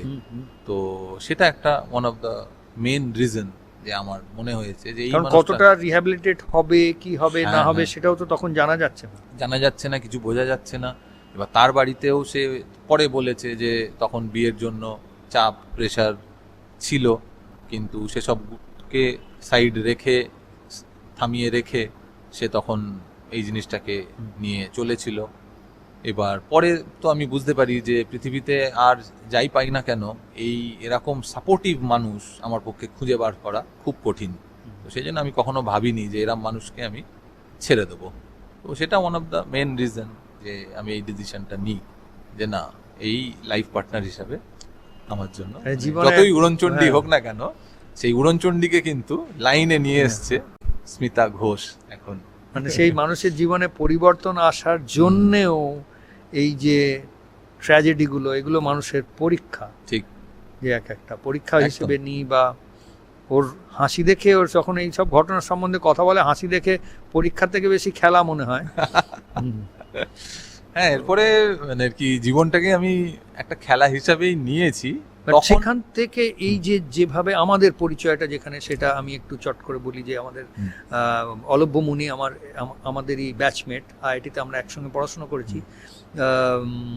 ওর কাছ থেকে হঠাৎ একদিন ফোন পাই, আর ওর স্বভাব যে ফোন করে ওর সঙ্গে যে আছে তার হাতে ফোনটা ধরিয়ে দেয়, পরিচয়ও করায় না, যে এই একজন বিশেষ মানুষের সঙ্গে কথা বলো বলে ফোনটা ধরিয়ে দেয়। তো আমি জানি না কার সঙ্গে কথা বলছি, তার কি নাম ধাম কিছুই জানি না। সেইখান থেকে কয়েক মাস আগে প্রথম পরিচয় হয় ঠিক এইভাবে। তো সেখানে সেদিন যে বেসিক একটা ফোনে 3 মিনিটের মধ্যে একটা মানুষ নিজেকে যেভাবে উপস্থাপনা করে, সেই জায়গাটাতে সোজা আমরা চলে যাই, কারণ সেইটা একটা খুব বিশেষ পরিচয় শুভাশিসের। আর সেই পরিচয়টার জন্যেই এতক্ষণ ধরে আমরা ধৈর্য ধরে অপেক্ষা করে রয়েছি যে এই আরেকটা যে নতুন পরিচয়, একটা অন্য মানুষ, যে মানুষটাকে এতক্ষণ ধরে চিনছিলাম, মনে করছিলাম যে হ্যাঁ হয়েছে ঠিক আছে, কিন্তু সত্যি অনেক কিছু হয়েছে, কিন্তু এমনি তো হয়ই, এ তো দেখা যায়, ঠিক আছে, অ্যাক্সিডেন্ট তো হয়, বা লোককে 2-2.5 বছর এর মধ্যে দিয়ে যেতে হয়, সবগুলো হয়, যদিও এটা সকলের হয় না, একটা তীব্র পরীক্ষার মধ্যে দিয়ে যাওয়া। কিন্তু এই সবের থেকে বেরিয়ে এসে যে পরিচয়টার জন্য শুভাশিস সত্যি আমাদের সকলের থেকে একটু আলাদা, সেইটা সম্বন্ধে একটু শুনি ওর ম্যারাথনের গল্পটার মধ্যে। এবার চলে আসি যে কিভাবে আলাপ হলো। দিনটা ছিল 19th জানুয়ারি 2025। আমি ছিলাম রায়পুরে আমি মায়াঙ্ক পিঞ্চা বলে আরেকজনের সঙ্গে গাড়িতে করে এদিক ওদিক ঘুরছি, ভিলাই, দুর্গ, রায়পুর। এইটা কিভাবে আলাপ হলো, মানে স্মিতার সঙ্গে আলাপ হওয়ার গল্পটা একরকম, এখন ও ঠিক বললো না কার সঙ্গে কিভাবে আলাপ হলো, এই একটু ক্ল্যারিফাই করে দেওয়া ভালো যে কার সঙ্গে আলাপ হওয়ার কথাটা হচ্ছে। হ্যাঁ, এটা আলাপ হওয়ার কথা হচ্ছে মহাচার্যজি সৌরভ জে সরকার কর্মযোগ এর সাথে, সৌরভ জে সরকারের সাথে আমার আলাপ হচ্ছে 19th জানুয়ারি 2025 রবিবার। সেদিনকে অ্যারাউন্ড 7টার সময় আমরা গাড়ি করে যাচ্ছি রায়পুর থেকে ভিলাইয়ের পথে। তো সেই ভিলাইয়ের পথে যাওয়ার সময় গাড়ি দাঁড় করিয়ে আমরা, ফোন আসছে সমানে মায়াঙ্কজির মোবাইলে, মায়াঙ্ক পিঞ্চার মোবাইলে আলাভ্যা বলে লেখা আছে, আলাভ্যা বলে একজন ফোন করেছে। তো গাড়ি চালাতে চালাতে মায়াঙ্ক জির একটু অসুবিধা হচ্ছে ফোনটা ধরতে, আমাকে বলল যে আলাভ্যা জি ফোন কর রে হ্যাঁ, থোড়া বাত কর লো না সুভাষিস। হ্যাঁ ঠিক है दीजिए বলে আমি ফোনটা ধরলাম, ধরে বললাম হ্যাঁ আলাভ্যা জি নমস্তে, मैं सुभाषिस बोल रहा हूँ। हाँ हाँ सुभाषिस जी बोलिए बोलिए। ওনারও স্বভাব যে খুব সুন্দর, মানে আর কি মিশে কথা বলতে পারেন, মানে চেনা অচেনার ব্যাপার নেই। চেনার কোনো ব্যাপার নেই, একদম সঙ্গে সঙ্গে বললো যে হ্যাঁ হ্যাঁ सुभाषिस जी बोलिए बोलिए। मैं बोला हाँ ये ऐसे ही हम लोग এখানে जा रहे थे। একটা জিনিস খালি বলে রাখি, চেনা অচেনার ব্যাপার নেই, বিশেষ করে অন্য এক কোনো সময় অলক ভৌমিক সঙ্গেও ভিডিওর মাধ্যমে পরিচয় হবে। কিছু কিছু মানুষ আছেন চেনা অচেনার ব্যাপার নেই, এটা এক্সট্রোভার্ট হিসেবে আমরা বলতে খুব মিশতে পারেন। হুম, আর কিছু কিছু মানুষ আছেন যারা সত্যি চেনা অচেনার ব্যাপার এই জন্যে নেই কারণ তারা প্রত্যেকের সঙ্গে এক, হুম, তাদের এই দ্বৈত ভাবটাই নেই। যখন এই একদম। অবস্থায় এলে একটা অন্য রকম চেনা অচেনার ব্যারিয়ারটাকে দূরত্বটা কমে যায়, কমে যায়, একদম, একদম। সেটা তো ওনার মধ্যে সেই জিনিসটা আমি পেলাম যখন, খুব সহজে কথা হওয়া শুরু হয়ে গেল।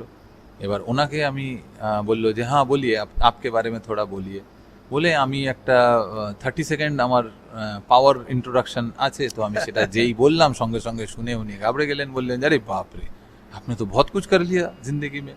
बोला नहीं बहुत कुछ नहीं, बस थोड़ा बहुत। नहीं नहीं नहीं नहीं आपने बहुत कुछ किया हुआ है। हाँ वो आप मेरे को थोड़ा भेजिए, लिख के भेजिए। हाँ हाँ मैं आपसे बात कराता हूँ। बोले সঙ্গে সঙ্গে দুজন তিনজনকে ফোন লাগিয়ে দিল, বলে अरे एक मिनट लाइन पे एक बहुत ही एक विशेष व्यक्ति है, आप थोड़ा बात कीजिए। একজনকে বললো हाँ सुभाषिस जी आप थोड़ा इंट्रोडक्शन दीजिए, अपना इंट्रोडक्शन दीजिए। बोले একজনে কথা বলালো, বললো আমি বললাম যে नहीं मैं सुभाषिस बोल रहा हूँ अभी नहीं नहीं वो नहीं वो जो 30 সেকেন্ড वाला बोला था वो बोलिए। মানে একদম সেই যে জিনিসটা ওটা ক্যাচ করে নিয়ে এবং সেইটা আমাকে দিয়ে বারবার করে অনেকজনকে বলিয়ে দিল। তার মধ্যে সৌরভ দাও একজন ছিল। तो बोलो जे मैं कोलकाता में, आप कोलकाता से हो ना, मैं कोलकाता के एक बहुत एक विशेष एक व्यक्ति से आपका बात कराता हूँ। बोले फोन লাগিয়েছে, फोन লাগিয়ে দিয়ে এবার সৌরভ দা फोन ধরেছে। तो बोलছে যে हाँ सौरभ जी एक मेरे साथ लाइन में सुभाषिस जी हैं, एक विशेष इंसान है। हाँ सुभाषिस जी आप आपका इंट्रोडक्शन दीजिए, वही वाला वैसा वाला। তা তো সেই এখনো আমরা introduction-টা- প্রায়, আমি জানি না ঘড়ি দেখিনি, হয়তো হ্যাঁ। 1 ঘন্টা আমরা কথা বলছি কি তার উপর 1.5 ঘন্টা কথা বলছি, এখনো পর্যন্ত কিন্তু এই 30 Introduction- সেকেন্ড পাওয়ার ইন্ট্রোডাকশনটা আসেনি। খুব কনসিয়াসলি, খুব সচেতন হয়ে আলাদা করে আলাদা রাখা করে হয়েছে। যারা দেখছে ভিডিওটা তাদেরও পরীক্ষার জন্যে, যারা অলরেডি ধৈর্যচ্যুত হয়ে খসে গেছে তারা খসে গেছে, তারা যা মিস করেছে তারাই জানবে, বা জানবে না, কোনো একদিন জানবে হয়তো, হোক। ঠিক। তো আমি বললাম যে I am a computer engineer turned life beautifier. I work for different একটু এমএনসি। আরো ক্লিয়ারলি বলে দিই, computer engineer turned life beautifier. চলুক। I worked for different MNCs for more than 16-17 years.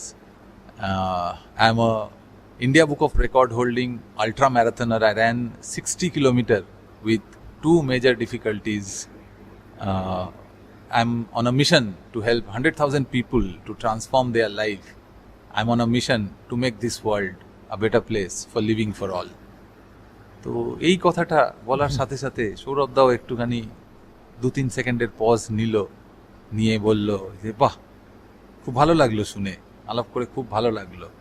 তো এরপর আমার মনে নেই সৌরভ দা তুমি কি বলেছিলে, আমার মনে হয় তুমি বলেছিলে যে কলকাতায় এলে অবশ্যই তাহলে যোগাযোগ হ্যাঁ, করো। মানে কিন্তু এই যে তখনও এই ব্যাপারটা হচ্ছে, আমরা এতক্ষণ ধরে যে গল্পটা শুনেছি তার সঙ্গে এখন একটা নতুন ব্যাপার যোগ হয়ে গেল। সবাই কতজন ক্যাচ করতে পারলো কিনা জানি না, কিন্তু করেছেন নিশ্চয়ই, যে লাইফ বিউটিফায়ার অবধি হয়েছিল, এবার আরেকটা নতুন ব্যাপার এলো, আলট্রা ম্যারাথন 60 কিলোমিটার, মানে 60 কিলোমিটার 60 কিলোমিটারের আলট্রা ম্যারাথন দৌড় শেষ করা। যারা ম্যারাথন দৌড়ননি তাদের কীভাবে বোঝাবো জানি না, কিন্তু যারা দৌড়েছেন, কিছুটা দৌড়েছেন, দৌড়ানোর চেষ্টা করেছেন, কমপ্লিট করেছেন বা করেননি, তাদেরকে বোঝানো সহজ, কারণ ম্যারাথন, ফুল ম্যারাথন, আল্ট্রা ম্যারাথনটা হচ্ছে 42-এরও ওপরে। 42.195 কিলোমিটার, যেটা হলো গিয়ে ম্যারাথনের ম্যারাথন। ডিস্টেন্স। এথেন্স থেকে ম্যারাথন পর্যন্ত দৌড়ে গিয়ে একজন মারা গেছিল, এই ডিস্টেন্সটা তার নামেতে এটাকে ম্যারাথন হিসাবে ম্যারাথন। বলা হয়। হাফ ম্যারাথন অনেক সময় হয় 21 কিলোমিটার রাফলি, যেটা দৌড়ে লোকে। এইবারে তার চেয়ে কম 5 কিলোমিটার, 10 কিলোমিটার, এইসব একটু এমনি মজার জন্য, মজার ছলে লোকে করে এইগুলো। কিন্তু আল্ট্রা ম্যারাথন হচ্ছে যেটা ফুল ম্যারাথনের থেকেও বেশি, তার মধ্যে 60 কিলোমিটার। তাও এই আল্ট্রা ম্যারাথনটা যে একদম যে কোনো রাস্তা দিয়ে নয়, অনেক সময় তার রাস্তার মধ্যে ওর খবর এইসব থাকে, অবস্টাকল থাকে, মানে কান্ট্রি রোড দিয়ে দৌড়তে হয়। এমন নয় যে একদম সুন্দর মখমলি রেস ট্র্যাকের মধ্যে দৌড়ানো হচ্ছে, তা নয়। তো এর আগে যে গল্পটা আমরা শুনেছিলাম সুভাষিসের ব্যাপারে, সেইখান থেকে এখন একটা নতুন চ্যাপ্টার যোগ হলো, যে ওই সুভাষিস কিন্তু কবে আল্ট্রা ম্যারাথনটা দৌড় হয়েছিল? 2 ডিসেম্বর 2008। না, আল্ট্রা ম্যারাথন সরি, 2 ডিসেম্বর 2018। তার মানে 2 ডিসেম্বর 2018, আজ থেকে 7 বছর আগে। এর আগের যে আমরা ইতিহাসটা শুনলাম, সেই ইতিহাসের সুভাষিস পরিবর্তিত হয়ে, ট্রান্সফর্মড হয়ে ওই মানুষটা তৈরি হয়েছে যে আল্ট্রা ম্যারাথন দৌড়তে শুরু করেছে নয়, দৌড়ে কমপ্লিট করেছে। 60 কিলোমিটার। 60 কিলোমিটার বললে যে কোনো মানুষই দৌড়ানো তো দূরের কথা, সাইকেল নিয়ে যাওয়ার কথাও ভাবে না, বাইক নিয়েও যাওয়ার কথা ভাবে না, গাড়ি করে গেলেও ভাবে যে একটু অসুবিধা হবে, সঙ্গে জল নিতে হবে, এটা করতে হবে, ওটা করতে হবে। ট্রেনে করে গেলে কি করে যে কতক্ষণে পৌঁছানো যায় সেটা ভাবে। যাদেরকে আমি বলি যে আমি 60 কিলোমিটার দৌড়েছি, তারা বলে ও বাবা, এখান থেকে তাহলে বাগনান, হ্যাঁ, তো 2 ঘন্টা লেগে যায় ট্রেনে, তাহলে তোমার কত ঘন্টা লেগেছে দৌড়তে? তো এরকম আর কি, কি বলে, এরকম রিয়াকশনসই বেশি পাই। তো সেটা থেকে বুঝতে পারি যে 60 kilometre is not a matter of joke, এটা একটা খুবই বড় ডিস্টেন্স। এবং এটাও একটা খুব মজার স্টোরি যে কিভাবে আমি রানিং এর মধ্যে ঢুকে গেলাম। তো সেটা তাহলে এবার শুরু করা যাক। তো সময়টা হলো গিয়ে নভেম্বর 2016। আমার ছেলে ইনেশ, সে ডন বস্কো লিলুয়াতে কেজিতে ভর্তি হয়েছে। আর বিয়েটা হলো তাহলে বিয়ে হলো 2000 স্মিতার সাথে 1 ফেব্রুয়ারি 2008। মানে পাটা ঠিক হলো, চাকরিতে ঢুকে গেলাম। ঢুকে গিয়েই তখন দুজনেই সিদ্ধান্ত নেওয়া হলো যে না, আর দেরি না, এনাফ ইজ এনাফ, অনেক ঝড়ঝাপটা হয়ে গেছে, এবার লাইফ মোটামুটি লাইনের ট্র্যাকে চলে এসছে, এবার তাহলে হয়ে যাক। তো দুটো ফ্যামিলি ডিসিশন, সিদ্ধান্ত নিয়ে সেটা সম্পূর্ণ হলো। 1 ফেব্রুয়ারি বিয়ে হয়ে গেল। তাহলে 2005-এ অ্যাক্সিডেন্ট হয়েছিল, 8-এ বিয়ে হলো, আর ইনেশ হলো 11। 2016-তে 5 বছর বয়স, 5 বছর বয়স ইনেশ, হ্যাঁ, কেজিতে তখন ভর্তি হলো। তো হয়ে ফার্স্ট ওর ইভেন্ট হলো, স্পোর্টস ইভেন্ট যেটা হয়, সেখানে ও দৌড়ে নাম দিল, সেখানে দৌড়ে সেকেন্ড প্রাইজ নিয়ে এলো। তো বাড়িতে মানে সবাই খুব খুশি, সেকেন্ড প্রাইজ মেডেল নিয়ে এসছে। তো আমি এতটাই মানে আর কি হোনহার ছিলাম যে বাড়িতে মেডেলের আনাগোনা কখনোই হয়নি। তো সেই জন্য আর কি প্রথম বাড়িতে একটা মেডেল এলো, সেটা তো সবাই খুব খুশি দেখে। আমারও মনে হলো যে আচ্ছা, তাহলে আমিও একটু রানিং করে দেখি কীরকম হয়। তার আগে অবশ্য আরেকটা জিনিস আসবে, আরেকটা ঘটনা বলাটা খুব প্রয়োজন। সেটা হলো 2014 টাইমে, 2014 ফেব্রুয়ারির টাইমে, 2014 14 ফেব্রুয়ারির টাইমে, ওই সময় স্মিতা আর ইনেশ কিছুদিনের জন্য পুনেতে গেছিল। স্মিতা যেহেতু পুনেতে, আলাপ যেটা বোঝা হলো, তো আমরা কলকাতায় থাকছি, তো পুনেতে ও বাড়িতে যাওয়ার সময় তখন আমার হাতে, মানে আমি একা ছিলাম বাড়িতে, অফিসে কাজ করতে করতে আমার মনে হলো 2-3 দিন হাতে সময় আছে। একটা ফ্রাইডে ছুটি ছিল, আমি বাড়ি অফিসে মেল করে পারমিশন নিয়ে একটা 2 নাইট 3 ডেজ ট্যুর করতে বেরিয়ে গেলাম। এবার আমি ঘুরতে ভীষণই ভালোবাসি, তো যেহেতু এরকম এত কিছু হয়েছিল, সেই জন্য ঘোরা বেড়ানোটা একটু কমে গেছিলো। আর ট্রেকিং বা মানে আর কি হেঁটে হেঁটে পাহাড়ে ওঠা, এগুলো তো একদমই বন্ধ হয়ে গেছিলো।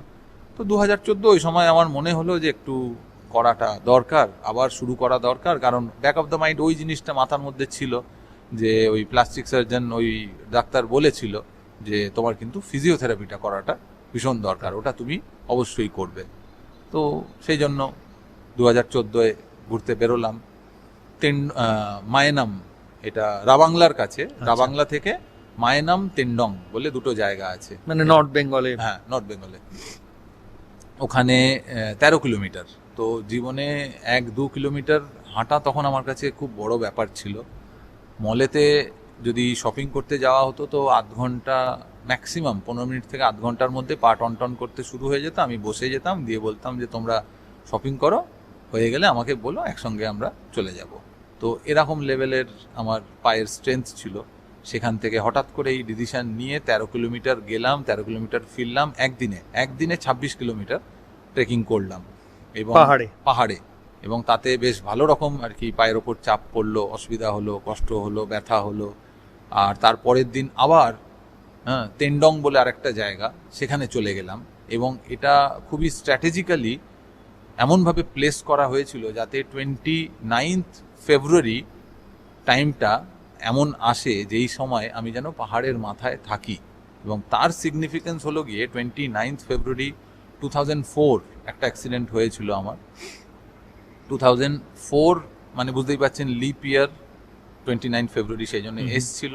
আর 29 ফেব্রুয়ারি সানডে মোটামুটি বহুদিন পর, বহু বছর পর আসে। তো 2004-এর 29 ফেব্রুয়ারি সানডেও ছিল। তো সেটায় আরেকটা অ্যাক্সিডেন্ট হয়েছিল। সেটা বেশি আমি যাচ্ছি না, শুধু এটাই বলে রাখি যে হ্যাঁ, ডান পায়ে তখন চোট লেগেছিল, বাইকেরই অ্যাক্সিডেন্ট ছিল, হাড় ভেঙেছিল। এবং তখন আমি মানে আর কি খুবই ক্যাজুয়ালি, খুবই নর্মালভাবে ওই বাইকটাকে তুলে নিয়ে গিয়ে হসপিটালে গিয়ে বসেছিলাম। পা দিয়ে রক্ত বেরিয়ে যাচ্ছে এরমভাবে, নিচে একটু ঢালু মতো ছিল, সেখান দিয়ে গড়িয়ে পড়ছে। তো ভিতর থেকে নার্স এসে দেখে ঘাবড়ে গেছে, বলে আরে তুমি ইতনা খুন বের রা হ্যায়, তুমি ফোন পে বাত কর রে হো। আমি তখন বন্ধুদেরকে ফোন করছিলাম যে এরম হয়ে গেছে, তাড়াতাড়ি এসো। তো দেখে ঘাবড়ে গেছে, নিয়ে সঙ্গে সঙ্গে তুলে সব কিছু করে এক্সরে হলো। তো ডাক্তার কিছু বলছিল, আমি তখন বললাম যে মেরে কো नहीं लगता कि पैर में हड्डी टूटा है। बोला क्यों, ऐसा क्यों लगता है? बोला मैंने सुना था हड्डी टूटने का बहुत दर्द होता है। तो তখন से হেসে বলছে যে 3 हड्डी टूटा है तुम्हारा, और तुम बोल दो कि हड्डी नहीं टूटा है। হ্যাঁ, বলে দেখালো আমাকে এক্সরেটা, দেখলাম যে সত্যি অনেকগুলো ভেঙেছে। তো ব্যাক টু 2000, সেটা অপারেশন করতে হয়, সেটা এই ছোটখাটো, হ্যাঁ ছোট স্টিচ ফিচ করে প্লাস্টার করে ঠিক হয়ে গেছিল, বেশি দিন লাগেনি সময়। তো ব্যাক টু 2014 তো নয়, এটা 2016 হবে, কারণ লিপ ইয়ার 2016 হতে হবে। 2014-এ আমি একটু ফিজিক্যাল অ্যাক্টিভিটির ওপরে নজর দেওয়া শুরু করেছিলাম বিকজ অফ ইনেশ তখন হাইপার অ্যাক্টিভ ছিল। এবং আমি একজন আইটি এমপ্লয়ি যে দিনরাত কাজ করে বাড়িতে এসে খাওয়া দাওয়া করে ঘুমিয়ে পড়ে, একটা সেরেন্ডিটি লাইফস্টাইলের মধ্যে, তো ফিটনেস একদমই চলে যায়। তো 2014-এ আমার এই রিয়েলাইজেশন আসে যে একজন হাইপার অ্যাক্টিভ বাচ্চা, তাকে যদি আমি ফিটনেস বা এই নিয়ে কিছু কথা বলতে চাই, তাহলে আমাকে তার জন্য ফিট হতে হবে, নিজেকে ফিট হতে হবে। সে আমার কথা শুনে ফিট হবে না, আমার সঙ্গে খেলা করে ফিট হবে। তো সেই কনসিয়াসনেস আমাকে আস্তে আস্তে ফিজিক্যাল অ্যাক্টিভিটিসের মধ্যে ঢুকিয়েছিল, যেটা আমাকে লিড করেছিল 2016-এর 29 ফেব্রুয়ারির যে ট্যাবুটা 12 বছর ধরে আছে সেটাকে কাটিয়ে পাহাড়ের মাথায় গিয়ে 29 ফেব্রুয়ারিটা কাটানো। এবং সেদিনটা সেইভাবেই প্ল্যান করে 29 ফেব্রুয়ারি টেন্ডং বলে একটা পাহাড়ের মাথা, শুধু পাহাড়ের মাথা না, তার ওপরে একটা 200 ফিট টাওয়ার ছিল, সেই টাওয়ারেরও ওপরে আমি উঠে গেছিলাম। আমার সঙ্গে যে গাইড গেছিল সে মোটামুটি 50 থেকে 75 ফিট পর্যন্ত খুব চেষ্টা করেছিল আমাকে ভয় দেখানোর, বোঝানোর যে ওই টাওয়ারের মাথায় ওঠা মানে আর কি মৃত্যুকে ডেকে আনা, সেটা না করাই উচিত। 50 থেকে 75 ফিট যাওয়ার পর সে বুঝে গেছে যে অতি বড় পাগল, একে থামানো সম্ভব না। সে নিচে আরাম করে বসে সিগারেট খাওয়া শুরু করলো। আমি দেখলাম সে সিগারেট খাচ্ছে। 100 ফিট যখন হয়ে গেছে তখন আমি বুঝতে পারছি হাতের ওপর চাপ পড়ছে, হাতে পায়ে, এবং মোটামুটি দোলা শুরু হয়েছে। মানে এটা ফিল করা যাচ্ছে যে একটা টাওয়ার দুলছে। হ্যাঁ, তখনই আমি ভাবছিলাম যে ও তো অনেকবার বললো কিন্তু আমি শুনলাম না। এবার 100 ফিট থেকে যদি আমি নিচে নেমে যাই তাহলে লোকটা হাসবে, তো লোকটাকে হাসতে না দেওয়াই উচিত, যাই হোক না কেন পুরো ওপরে তো ওঠাটা উচিত বলে আমি 200 ফিট পুরো ওপর পর্যন্ত উঠে গেলাম। উঠে গিয়ে বসে ওখানে ছবি টবি তুললাম এবং বুঝতে পারলাম যে 200 ফিট একটা টাওয়ারের ওপরে উঠে বসলে জিনিসটা এতটাই জোরে দোলে যে মনে হয় যেন যে কোনো সময় টাওয়ারটা ভেঙে যেতে পারে, যদিও লোয়ার স্ট্রাকচার খুব শক্তপোক্ত, কিন্তু ওই যে ফিলিংটা, যে এমন একটা জায়গায় বসে আছি যেটা বেশ ভালো জোরে দুলছে, এই ফিলিংটা কিন্তু আমাদের ভিতরে সেই ভয়টা ঢুকিয়ে দেয়। এবং এটা হচ্ছে 2016 29 ফেব্রুয়ারির গল্প। তখন মোবাইল ফোন ছবি যে তুলছি এটা হ্যাঁ, মোবাইল তখন ছিল, মোবাইল ছিল। আর তখন ওখানে বসে, এবং ওপরে একটা ঈগলও ঘুরছিল, তো বারবার আমার এটা মনে হচ্ছিল ঈগল এসে না আবার একটা ছোঁ মেরে যায়, তো এতটাই উঁচুতে। সেই ঈগলেরও ছবি হয়েছে নাকি? ঈগলের ছবিটা ছিল না, কিন্তু এই ছবিটা ছিল যে ওপরে বসে আছি টাওয়ারে, এরকম ছবি টবি ওখানে হয়েছিল, ছবি ভিডিও হয়েছিল এবং আসে সেই ছবি ফেসবুকেও আছে। তো যাই হোক, সেই যখন ওই পজিশনে আমি তখন মোটামুটি 12টা না 1:30 2টো মতো বাজে, এবং সেই দিনই রাত 8টার সময় আমার দার্জিলিং মেল ধরার আছে। তো ওই পাহাড়ের ওখান থেকে কিভাবে কত তাড়াহুড়ো করে নেমে গিয়ে গাড়ি ধরে আবার ট্রেন ধরা, সেটাও একটা বিশাল বড় গল্প। অত সব গল্পে যাচ্ছি না, কারণ আমার জীবনের প্রায় প্রত্যেকটা দিনই নতুন নতুন গল্প তৈরি হয়, যে গল্পগুলো বলতে 15 মিনিট, আধ ঘন্টা, 1 ঘন্টা লেগে যায়। সেখানে বেশি গল্পে যাচ্ছি না। তো সেটাও একটা হয়েছিল 29 ফেব্রুয়ারির, সেই ট্যাবু কেটেছিল সেদিনকে। আর সেই 29 ফেব্রুয়ারিতে ঢুকলাম এই কারণে যে ফিজিক্যাল ফিটনেসের মধ্যে, তারপর আস্তে আস্তে ঢুকে গেলাম সেই 2016 ফেব্রুয়ারিতে যেটা হলো সেই জিনিসটাই 2016 নভেম্বরে লিড করলো, যে ছেলে সেকেন্ড হয়ে মেডেল নিয়ে এসছে, আমিও রান করা শুরু করি। তো তাহলে সে প্রেরণা পাবে আরো এগোনোর, আরও প্রেরণা পাবে, এবং আমারও নিজের কিছু আরও অ্যাচিভমেন্ট হবে। এবার তখন আমার মনে হলো যে আমি আরও কিছু করতে পারি। কিন্তু যখন ভাবছিলাম কথাটা, তখন কিন্তু জাস্ট 1 মাস মতো আগেই, 1 মাসও নয় হয়তো, কিছুদিন আগেই ডেঙ্গু থেকে উঠেছি। 7 দিন 8 দিন ডেঙ্গু থেকে উঠে সেই অবস্থায় তখন সেই ডিসিশন নেওয়া। তো সেটাও আর কি, মানে মানুষের ভাবতে খুব কষ্ট হয় যে ডেঙ্গু থেকে জাস্ট উঠে তারপরে কেউ একজন 21 কিলোমিটারে নাম লিখিয়ে দিচ্ছে, জীবনে 1 কিলোমিটারও দৌড়োয়নি, এরম পায়ে এরম ভাবে ক্রাশ ফ্র্যাকচার, হার্টের এরকম প্রবলেম। হার্টের ব্যাপারটা রয়েছে, ওটা হার্টের ব্যাপারটা তো রয়েছে, এবং সেটা যে কোনো সময় উঠে পড়ে। তো সেটা যদিও মেজর কিছু নয়, তার কারণ সেটা হয়তো হতে পারে যে নিজের ইচ্ছায় শুরু হয়ে যায়, কিন্তু হিউম্যান অ্যাডাপ্টেবিলিটি দিয়ে আমি সেই জিনিসটাকে আবার 8 আউট অফ 10 টাইমস তাড়াতাড়ি বন্ধ করে দেওয়ার মতো ও একটা প্রসেস শুরু করে দিয়েছিলাম, প্রসেস একটা শিখে নিয়েছিলাম। তো সেই জন্য সেই জিনিসটাকে আমি খুব একটা বেশি গুরুত্ব দিতাম না। শুরু হয়ে যেত, কিন্তু আমি সেটাকে আবার নিজের মতো বন্ধ করিয়ে দিতাম, ওটাকে নিজে মানে আর কি নর্মাল করে নিতাম। তো এসব নিয়ে 21 কিলোমিটারে নাম দিয়ে দিলাম, দিয়ে দেখলাম যে 21 কিলোমিটার তো অনেকটাই বেশি। প্রথমে যখন 10 কিলোমিটারে নাম দিতে যাচ্ছি, তখন ভিতর থেকে ভয় এলো না, মনে হলো 10 কিলোমিটার করে ফেলবো, সেখানে সোজা গিয়ে 21-এর নাম লিখে ফেললাম। লিখে তো দিলাম, এবার তারপরে মনে হচ্ছে যে একা একা দৌড়বো। আরেকজন বন্ধু যখন ছিল, কোনটা, কলকাতায় 29 জানুয়ারি 2017 জীবনে প্রথমবার দৌড়বো, রেজিস্টার করে দিলাম। এটা ডিসেম্বরের টাইমে। এবার একা একা দৌড়বো। এটা কি ওই যেটা টাটার 21 এনইবি স্পোর্টস এর যেটা হয়, আইডিবি, তখন ছিল আইডিবিআই ফেডারাল ফুল ম্যারাথন, ওই ইভেন্টটা। টাটার যেটা হতো সেই সময় আমার ট্রাভেল প্ল্যান ছিল ডিসেম্বরের ওই 16-17 ওই সময়। তখন কোথাও একটা বেড়াতে যাওয়ার টিকিট অলরেডি হয়ে গেছিল, সেই জন্য ওই ইভেন্টে যেতে পারলাম না। তারপরের ইভেন্টটাতে নাম লেখালাম। লিখিয়ে বন্ধুকে ফোন করে বললাম যে এক ইভেন্ট কা ডিটেল ভেজ রা হুঁ, রেজিস্টার কর লে। ও ভাবলো কোনো নাইট পার্টি কিছু হবে, কারণ তার আগে তো ওই সবই করতাম। তো বললো ঠিক আছে। 5 मिनट पर फोन করেছে, বলছে अरे पागल हो गया, 21 किलोमीटर जिंदगी में नहीं दौड़ा। बोला मैंने भी नहीं दौड़ा, ज्यादा से ज्यादा क्या होगा, नहीं कर पाएंगे, उससे ज्यादा तो कुछ नहीं होगा। बात तो सही है। बोला कर রেজিস্টার। জোর জবরদস্তি তাকে দিয়ে রেজিস্টার করিয়ে দিলাম। দিয়ে 2 জানুয়ারি 2017 জীবনে প্রথমবার দৌড়তে যাব ভিক্টোরিয়ার ভিতরে 1.6 কিলোমিটার দৌড়ে, মানে সে জিভ বেরিয়ে আসছে, গা দিয়ে ধোঁয়া বেরোচ্ছে। জীবনে দৌড়ানোর কোনো এক্সপিরিয়েন্স নেই, মনে হচ্ছে কি এলিয়েন হয়ে গেলাম নাকি, এরকম ধোঁয়া বেরোচ্ছে কেন গা দিয়ে। হ্যাঁ, তারপর ওকে বললাম যে यार 21 তো बहुत ज्यादा है यार, कैसे होगा। বললো यार कुछ करना पड़ेगा। তারপরে 8 জানুয়ারি একটা ইভেন্টে 5 কিলোমিটারে নাম দিয়ে দিলাম, দিয়ে 5 কিলোমিটার 28 মিনিটে দৌড়ে নিলাম। সবাই বললো যে बहुत अच्छा है 28 मिनट में कर लिया, बहुत अच्छा है, 21 हो जाएगा, वो प्रैक्टिस करते रहो, हो जाएगा। প্র্যাকটিস কি কিছুই জানি না। অফিসে যাওয়ার আগে 1 কিলোমিটার 2 কিলোমিটার দৌড়ে মনে হতো বিশাল প্র্যাকটিস করে ফেলেছি, দিয়ে 21-এর জন্য মানে আর কি হয়ে গেছে প্র্যাকটিস, এই ভাবছি। এক সপ্তাহ আগে এই বিভিন্ন ইভেন্টে, বড় বড় ইভেন্টে পেসার বলে একজন থাকে, পেসার যারা আর কি একটা ফ্ল্যাগ লাগিয়ে দৌড়ে, যারা একটা স্টিপুলেটেড টাইমে অন্যদেরকে গাইড করে, অন্যদেরকে মানে কি তাড়াতাড়ি কমপ্লিট করার জন্য তারা ইন্সপায়ার করে, আর তারা একটা স্টিপুলেটেড টাইমে দৌড়টা কমপ্লিট করে। তো করার আগে এক সপ্তাহ আগে একটা 14 কিলোমিটারের মানে 14-15 কিলোমিটার একটা প্র্যাকটিস করা দরকার। আমি বললাম বাহ, খুব ভালো, আমি একটা 14-15 কিলোমিটারের প্র্যাকটিস করব বলে এক শনিবার দিন, ছুটির দিন বেরিয়ে প্র্যাকটিস করতে গেছি ডুমুরজলা স্টেডিয়াম হাওড়ায়।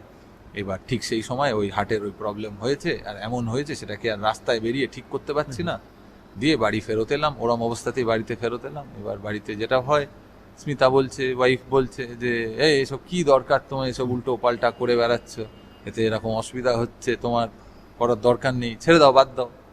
তো সান্ত্বনা দেওয়ার জন্য বললাম যে ঠিক আছে, যদি অসুবিধা হয় তাহলে করবো না, হ্যাঁ যেতে তো দাও, যাই কমপক্ষে, যদি অসুবিধা হয় করবো না, কি আছে। কিন্তু ভিতর থেকে জানি যে একবার যখন লিখিয়েছি নাম, যেটা না করে যদি মানে হুঁশ থাকে তা তো করে তো ছাড়বই, হ্যাঁ ওর ছাড়ার পাবলিক তো আমি নই। এবং সেটাই হলো, অনেক অসুবিধা হলো, অনেক কষ্ট হলো। 10 কিলোমিটারের পর সে টানতে ভীষণ অসুবিধা হচ্ছে, যেহেতু ভালো প্র্যাকটিস কিছুই নেই, কোনো রকম টেকনিক্যালিটি জানা নেই, মানা নেই, সেই নিয়ে কোনো মতে 21 কিলোমিটার কমপ্লিট করে পরের দিন অফিসও যেতে পারলাম না, এত হাত পা ব্যথা হয়ে গেল।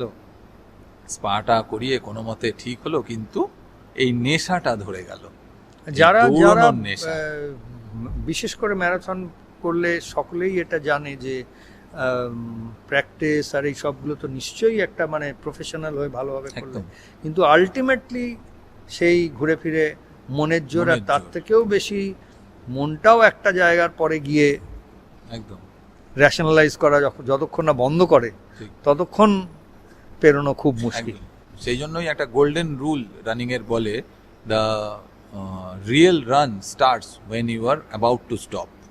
তো এই জিনিসটা পরবর্তীকালে বুঝতে পারি। এখন আমি কাউকেই রেকমেন্ড করব না যে আমি যেভাবে 21 কিলোমিটার কমপ্লিট করেছি সেইভাবে করার, কারণ এখন আমি বুঝে গেছি যে কিভাবে প্র্যাকটিস করতে হয়, কিভাবে কত দিনের প্র্যাকটিসে কিভাবে গ্র্যাজুয়ালি আস্তে আস্তে 21 কিলোমিটার পর্যন্ত পৌঁছতে হয়।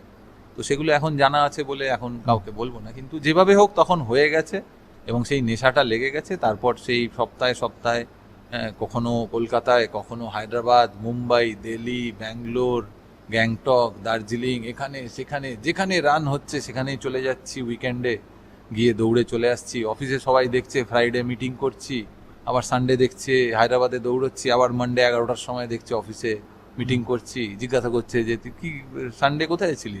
বললাম সানডে হায়দ্রাবাদে দৌড়চ্ছিলাম। বলে চলে এলি, এ কীভাবে করিস এরকম? আমি বললাম যে এই তো এরম ভাবে। তো HR শুনে খুব খুশি হয়ে গেল, বললো বাহ এরম ভাবে তুমি করতে থাকো, একটু রাইট আপ আমাকে দাও না, আমাদের আর্টিকেলে বার করবো। বললো হ্যাঁ ঠিক আছে দিয়ে দাও। তাদেরকে দিয়ে দিলাম যে কিভাবে ফ্রাইডে 6টার সময় মিটিং করে 7টার সময় বেরিয়ে গাড়ি বা ফ্লাইট বা কোনো কিছু ধরে স্যাটারডে পৌঁছে সেখানে বিপ কালেকশন করে অল্প রেস্ট করে সানডে দৌড়ে, আবার সানডে ফ্লাইট ধরে বা বাস ধরে গাড়ি ধরে ফেরত এসে মানডে কিভাবে করা যায়। সেই যে পুরো গল্পটার মধ্যে এক জায়গায় ডাক্তার যখন অ্যানেস্থেসিয়া দেওয়ার সময় যেটা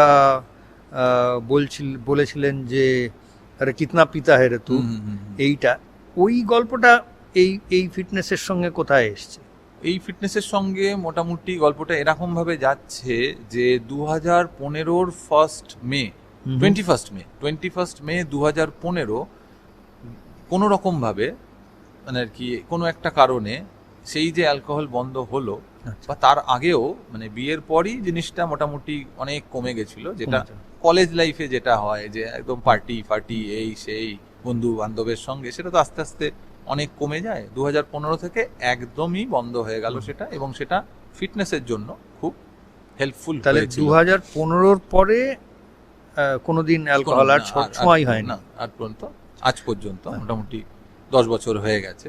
খুব ইম্পর্টেন্ট ব্যাপারগুলো এইগুলো বোঝা, যে যারা হয়তো ওই প্রবলেমটা নিয়ে জুঝছেন, ভাবছেন যে আচ্ছা কি করে এর থেকে বেরোবো না বেরোবো, ওই মাল্টিপল অ্যাডভান্টেজেস যে জীবনে যে এই ব্যাপারগুলো হয় সে তার মধ্যে দিয়ে ফিটনেসটাকে যখন ধরলাম, যখন দৌড়নোটাকে ধরলাম, দৌড়নোই তো দৌড়ানো এমন কিছু দৌড়ই তো, সবাই তো দৌড়তে Life is the দৌড়তে run. মানে মানে এটা তো আর গিটার বাজানো বা ভায়োলিন বাজানো বা ফুটবল খেলা বা বিলিয়ার্ডস খেলা এমনি করে দৌড়ানো তো সবাই তো করতে পারে। সবাই দৌড়ে, তো সেই একটা ব্যাপার, সেটাকে যে ধরে নেওয়া হলো ঠিক তখন ওইটা একদম। তখন ওগুলো ছাড়া- ওগুলোর কোনো মানে তখন আর ওই জাতীয় নেশাগুলো বা ওই জাতীয় টেম্পটেশন গুলো তো প্রায় ছিলই না। এই দৌড়নোটাই এমন একটা নেশা হয়ে গেল যে বিভিন্ন জায়গায় গিয়ে দৌড়নো, এবং তার সাথে সাথে আরেকটা যে ডাইনামিক জীবনে অ্যাড হলো যে কোনো একজন আইটি এমপ্লয়ি খুব বেশি হলে অন্যান্য বিভিন্ন আইটি এমপ্লয়ির সঙ্গেই কথাবার্তা বলে বা চলে, তাতে তার যে মানে আর কি হোলিস্টিক পার্সোনালিটি তৈরি হয় না। এই রানিং ইভেন্টে গিয়ে অনেক ডাক্তার আসছে রান করতে, অনেক ইঞ্জিনিয়ার আসছে, অনেক লয়ার আসছে, অনেক অন্টারপ্রেনিউর আসছে, বিজনেসম্যান আসছে, তাদের প্রত্যেকের সঙ্গে একটা আলাদা রকম লেভেল অফ ইন্টারাকশন হচ্ছে, তাদের সঙ্গে ইন্টিমেসি হচ্ছে, তাদের সঙ্গে একসঙ্গে অন্য শহরে গিয়ে দৌড়ানো হচ্ছে। এই জাতীয় জিনিসগুলো পার্সোনালিটি ডেভেলপমেন্টের জন্যেও ভীষণ হেল্প করেছিল এবং ইন্টারপার্সোনাল স্কিলকেও একটা অন্য লেভেলে নিয়ে চলে গেছিল, যেটা পরবর্তীকালে বুঝতে পারি যে এখন অ্যাট ইজ যে কোনো একজন অচেনা মানুষ যদি সামনে আসে, আমার মোটামুটি 30 সেকেন্ড টাইম লাগে তার থেকে 4টে ভাইটালস ডিটেল নেওয়া। সেটা হলো গিয়ে তার নাম কি, তার মোবাইল নাম্বার কি, সে কোথায় থাকে আর সে কি কাজ করে। এটা অ্যাট ইজ যে কোনো মানুষের, খুব ক্লোজড মানুষ না হলে তার থেকে এই 4টে ভাইটালস আমি মোটামুটি 30 সেকেন্ডসের মধ্যে নিয়ে নিতে পারি এবং অ্যাট ইজ, কোনো ভাবতেও হয় না। জাস্ট বলি যে হ্যাঁ আপনাকে দেখলাম, এই একটা আইস ব্রেকিং করে সঙ্গে সঙ্গে এটা বলি, এবং সে কিছু বোঝার আগেই আমাকে সব ডিটেল দিয়ে দেয় এবং সেগুলো আমি সব নোট করে নিয়ে বলি যে ঠিক আছে আমি আপনাকে মেসেজ করে দিয়েছি, আপনি চেক করে নিন, এটা আমার নাম্বার। তো এটা এখন খুবই জল ভাতের মতো হয়ে গেছে, কিন্তু সাধারণ মানুষের কাছে সেটা একটা খুব বিশাল বড় ব্যাপার যে ওরে বাবা চিনি না জানি না, তার সঙ্গে ফোনে কথা তার মানে সঙ্গে যা- কথা বলতে যাব। অনেকে হয়তো বিভিন্ন ধরনের ট্রেনিং, সেলস ট্রেনিং ইত্যাদি এইসব ব্যাপারের জন্যও লোকে মনে করে সেই ব্যাপার, মানে অনেক কিছু করানোর চেষ্টা, কিন্তু এই যে এক্ষুনি যেটা বেরিয়ে এলো যে দৌড়াচ্ছি, এই দৌড়ানো ব্যাপারটার মধ্যে দিয়ে যে personality development, Exactly. Interpersonal skills development, exactly, যদিও দৌড়ানোটা অতটা হয়তো লোকে টিম গেম হিসেবে ভাবছে না, তা সত্ত্বেও একদম একদম সেটা হয়েছে। এবং যখন মানে আরেকটা ছোট ঘটনা বললে বুঝতে পারবে যে কতটা মানে আর কি অন্য লেভেলে জিনিসটাকে আমি নিয়ে চলে গেছি। একটা দৌড় হচ্ছিল এডিএচএম এয়ারটেল দিল্লি হাফ ম্যারাথন, সেখানে আমি দৌড়চ্ছি 2018 কি 19-এর কথা। হ্যাঁ, তখন সুদেশনা মুখার্জি বলে একজনের পায়ে চোট লাগলো এবং আমি আমার রান স্যাক্রিফাইস করে তাকে মোটিভেট করে করে তার রান শেষ করালাম। তো খুব বেশি ডিটেলে না গিয়ে ছোট করে গল্পটা বললে বোঝা যাবে, সে ছিল দিল্লির মেয়ে, সে ছোটবেলা থেকে দিল্লিতে বড় হয়েছে, তার ওরকম অসুবিধায় আমি কলকাতার একটা ছেলে তাকে হেল্প করছি, এবং সে মানে আফটার 5 to 10 মিনিটস অফ ব্রেকে একজনকে শুনতে পাচ্ছে বলছে যে সুভাশিস कैसे हो, সুভাশিস ঠিক है না, সুভাশিস মেরে কো পেচানা। রান যখন শেষ হলো সে বলছে যে আমি ছোটবেলা থেকে দিল্লিতে বড় হয়েছি, তুমি কলকাতা থেকে এসে দিল্লিতে দৌড়চ্ছ, আমি কিছু না হলেও 7 থেকে 8 জনকে এসে তোমার সঙ্গে ছবি তুলে নিয়ে যেতে দেখলাম, তোমার নাম নিয়ে ডাকতে দেখলাম। আমি এখন অবাক হয়ে যাচ্ছি যে তুমি এই কি করো, তুমি কিভাবে এইসব করো, আর তুমি কতদিন ধরে দৌড় করছো। তো 2018 আমি বললাম আমি তো জাস্ট এই 1.5 বছর হলো দৌড়ানো শুরু করেছি, বেশি দিন দৌড়ইও নি। তো এগুলো শুনে সবাই খুব অবাক হয়ে যেত যে 1.5 বছর 2 বছর দৌড়চ্ছ, তোমাকে এত লোক চিনে গেল কি করে, হ্যাঁ এত কি করে পরিচিতি হয়ে গেল। তো সেটাও একটা আর কি মানে আর কি সিক্রেট অফ লাইফ বা সিক্রেট অফ কমিউনিকেশন বলা যেতে পারে, যে যেটা মানুষ খুব অ্যাট ইজ শিখে যেতে পারে, করতে পারে, হ্যাঁ, যদি লাইফ বিউটিফায়ারের সাথে জুড়ে যায় তাহলে। তো এই হচ্ছে এটা, আমরা ভূমিকাটা বড়, কিন্তু মেন যে শেষের অংশটা, যদিও শেষের অংশটা ছোট, কারণ এই শেষের অংশটার থেকেই আমাদের যে পরবর্তী যাত্রা সেটার বেসটা, যে সুভাশিসের মতন একজন মানুষ কিভাবে নিজেকে ও এখন যেখানে পৌঁছেছে আর যেখানে যেভাবে নিজের জীবনটা নিয়ে চলছে, এমন নয় যে ও সচিন তেন্ডুলকরের কাছ থেকে প্রাইজ পেয়েছে, একটা রেকগনিশন পেয়েছে একটা ইভেন্টে, সেটার ছবি ওর কাছে রয়েছে। ওটা খুব আমি প্রাইড বলবো না, একটা খুব আত্মতৃপ্তি নিয়েও দেখায়, খুব ভালো লাগে। কিন্তু ও তো নিজে সচিন তেন্ডুলকর নয়। সচিন তেন্ডুলকর দ্বারা অনুপ্রেরণা এই ব্যাপারগুলোর মধ্যে রয়েছে, নিশ্চয়ই সেটা দেখতে পাই, কিন্তু নিজে সচিন তেন্ডুলকর নয়। কিন্তু কি বলে আমরা বলবো কোনো মানুষ কার থেকে কম বা বেশি? তো সেই হিসেবে সেটা বোঝা যায় যে একদিকে যেমন ওর এই রেকগনিশনটা আছে, ও যখন এই সচিন তেন্ডুলকরের কাছ থেকে প্রাইজটা পাচ্ছে, সেই ছবিটা দেখায়, তখন যে ওর আত্মতৃপ্তিটা, সেটার মধ্যে দিয়ে বোঝা যায় যে ওর মধ্যে যে রেসপেক্টটা, যে রেকগনিশনটা, যে ওই মানুষটা তো দৈবিক দিব্যতা রয়েছে ওর মধ্যে, এরকম একটা রেকগনিশন রয়েছে। অথচ কিন্তু ও যে তার থেকে কোনো কম নয়, এই রেকগনিশনটাও কোথাও একটা আছে, আর সেটাই ওকে টেনে নিয়ে চলেছে আর টেনে নিয়ে যাচ্ছে, আর একদিন কোথায় নিয়ে যাবে আমরা কেউই জানি না। এই ব্যাপারটা খুব ইম্পর্ট্যান্ট আমার মনে হয়, আর এইটাকেই আমরা ফলো করতে থাকবো।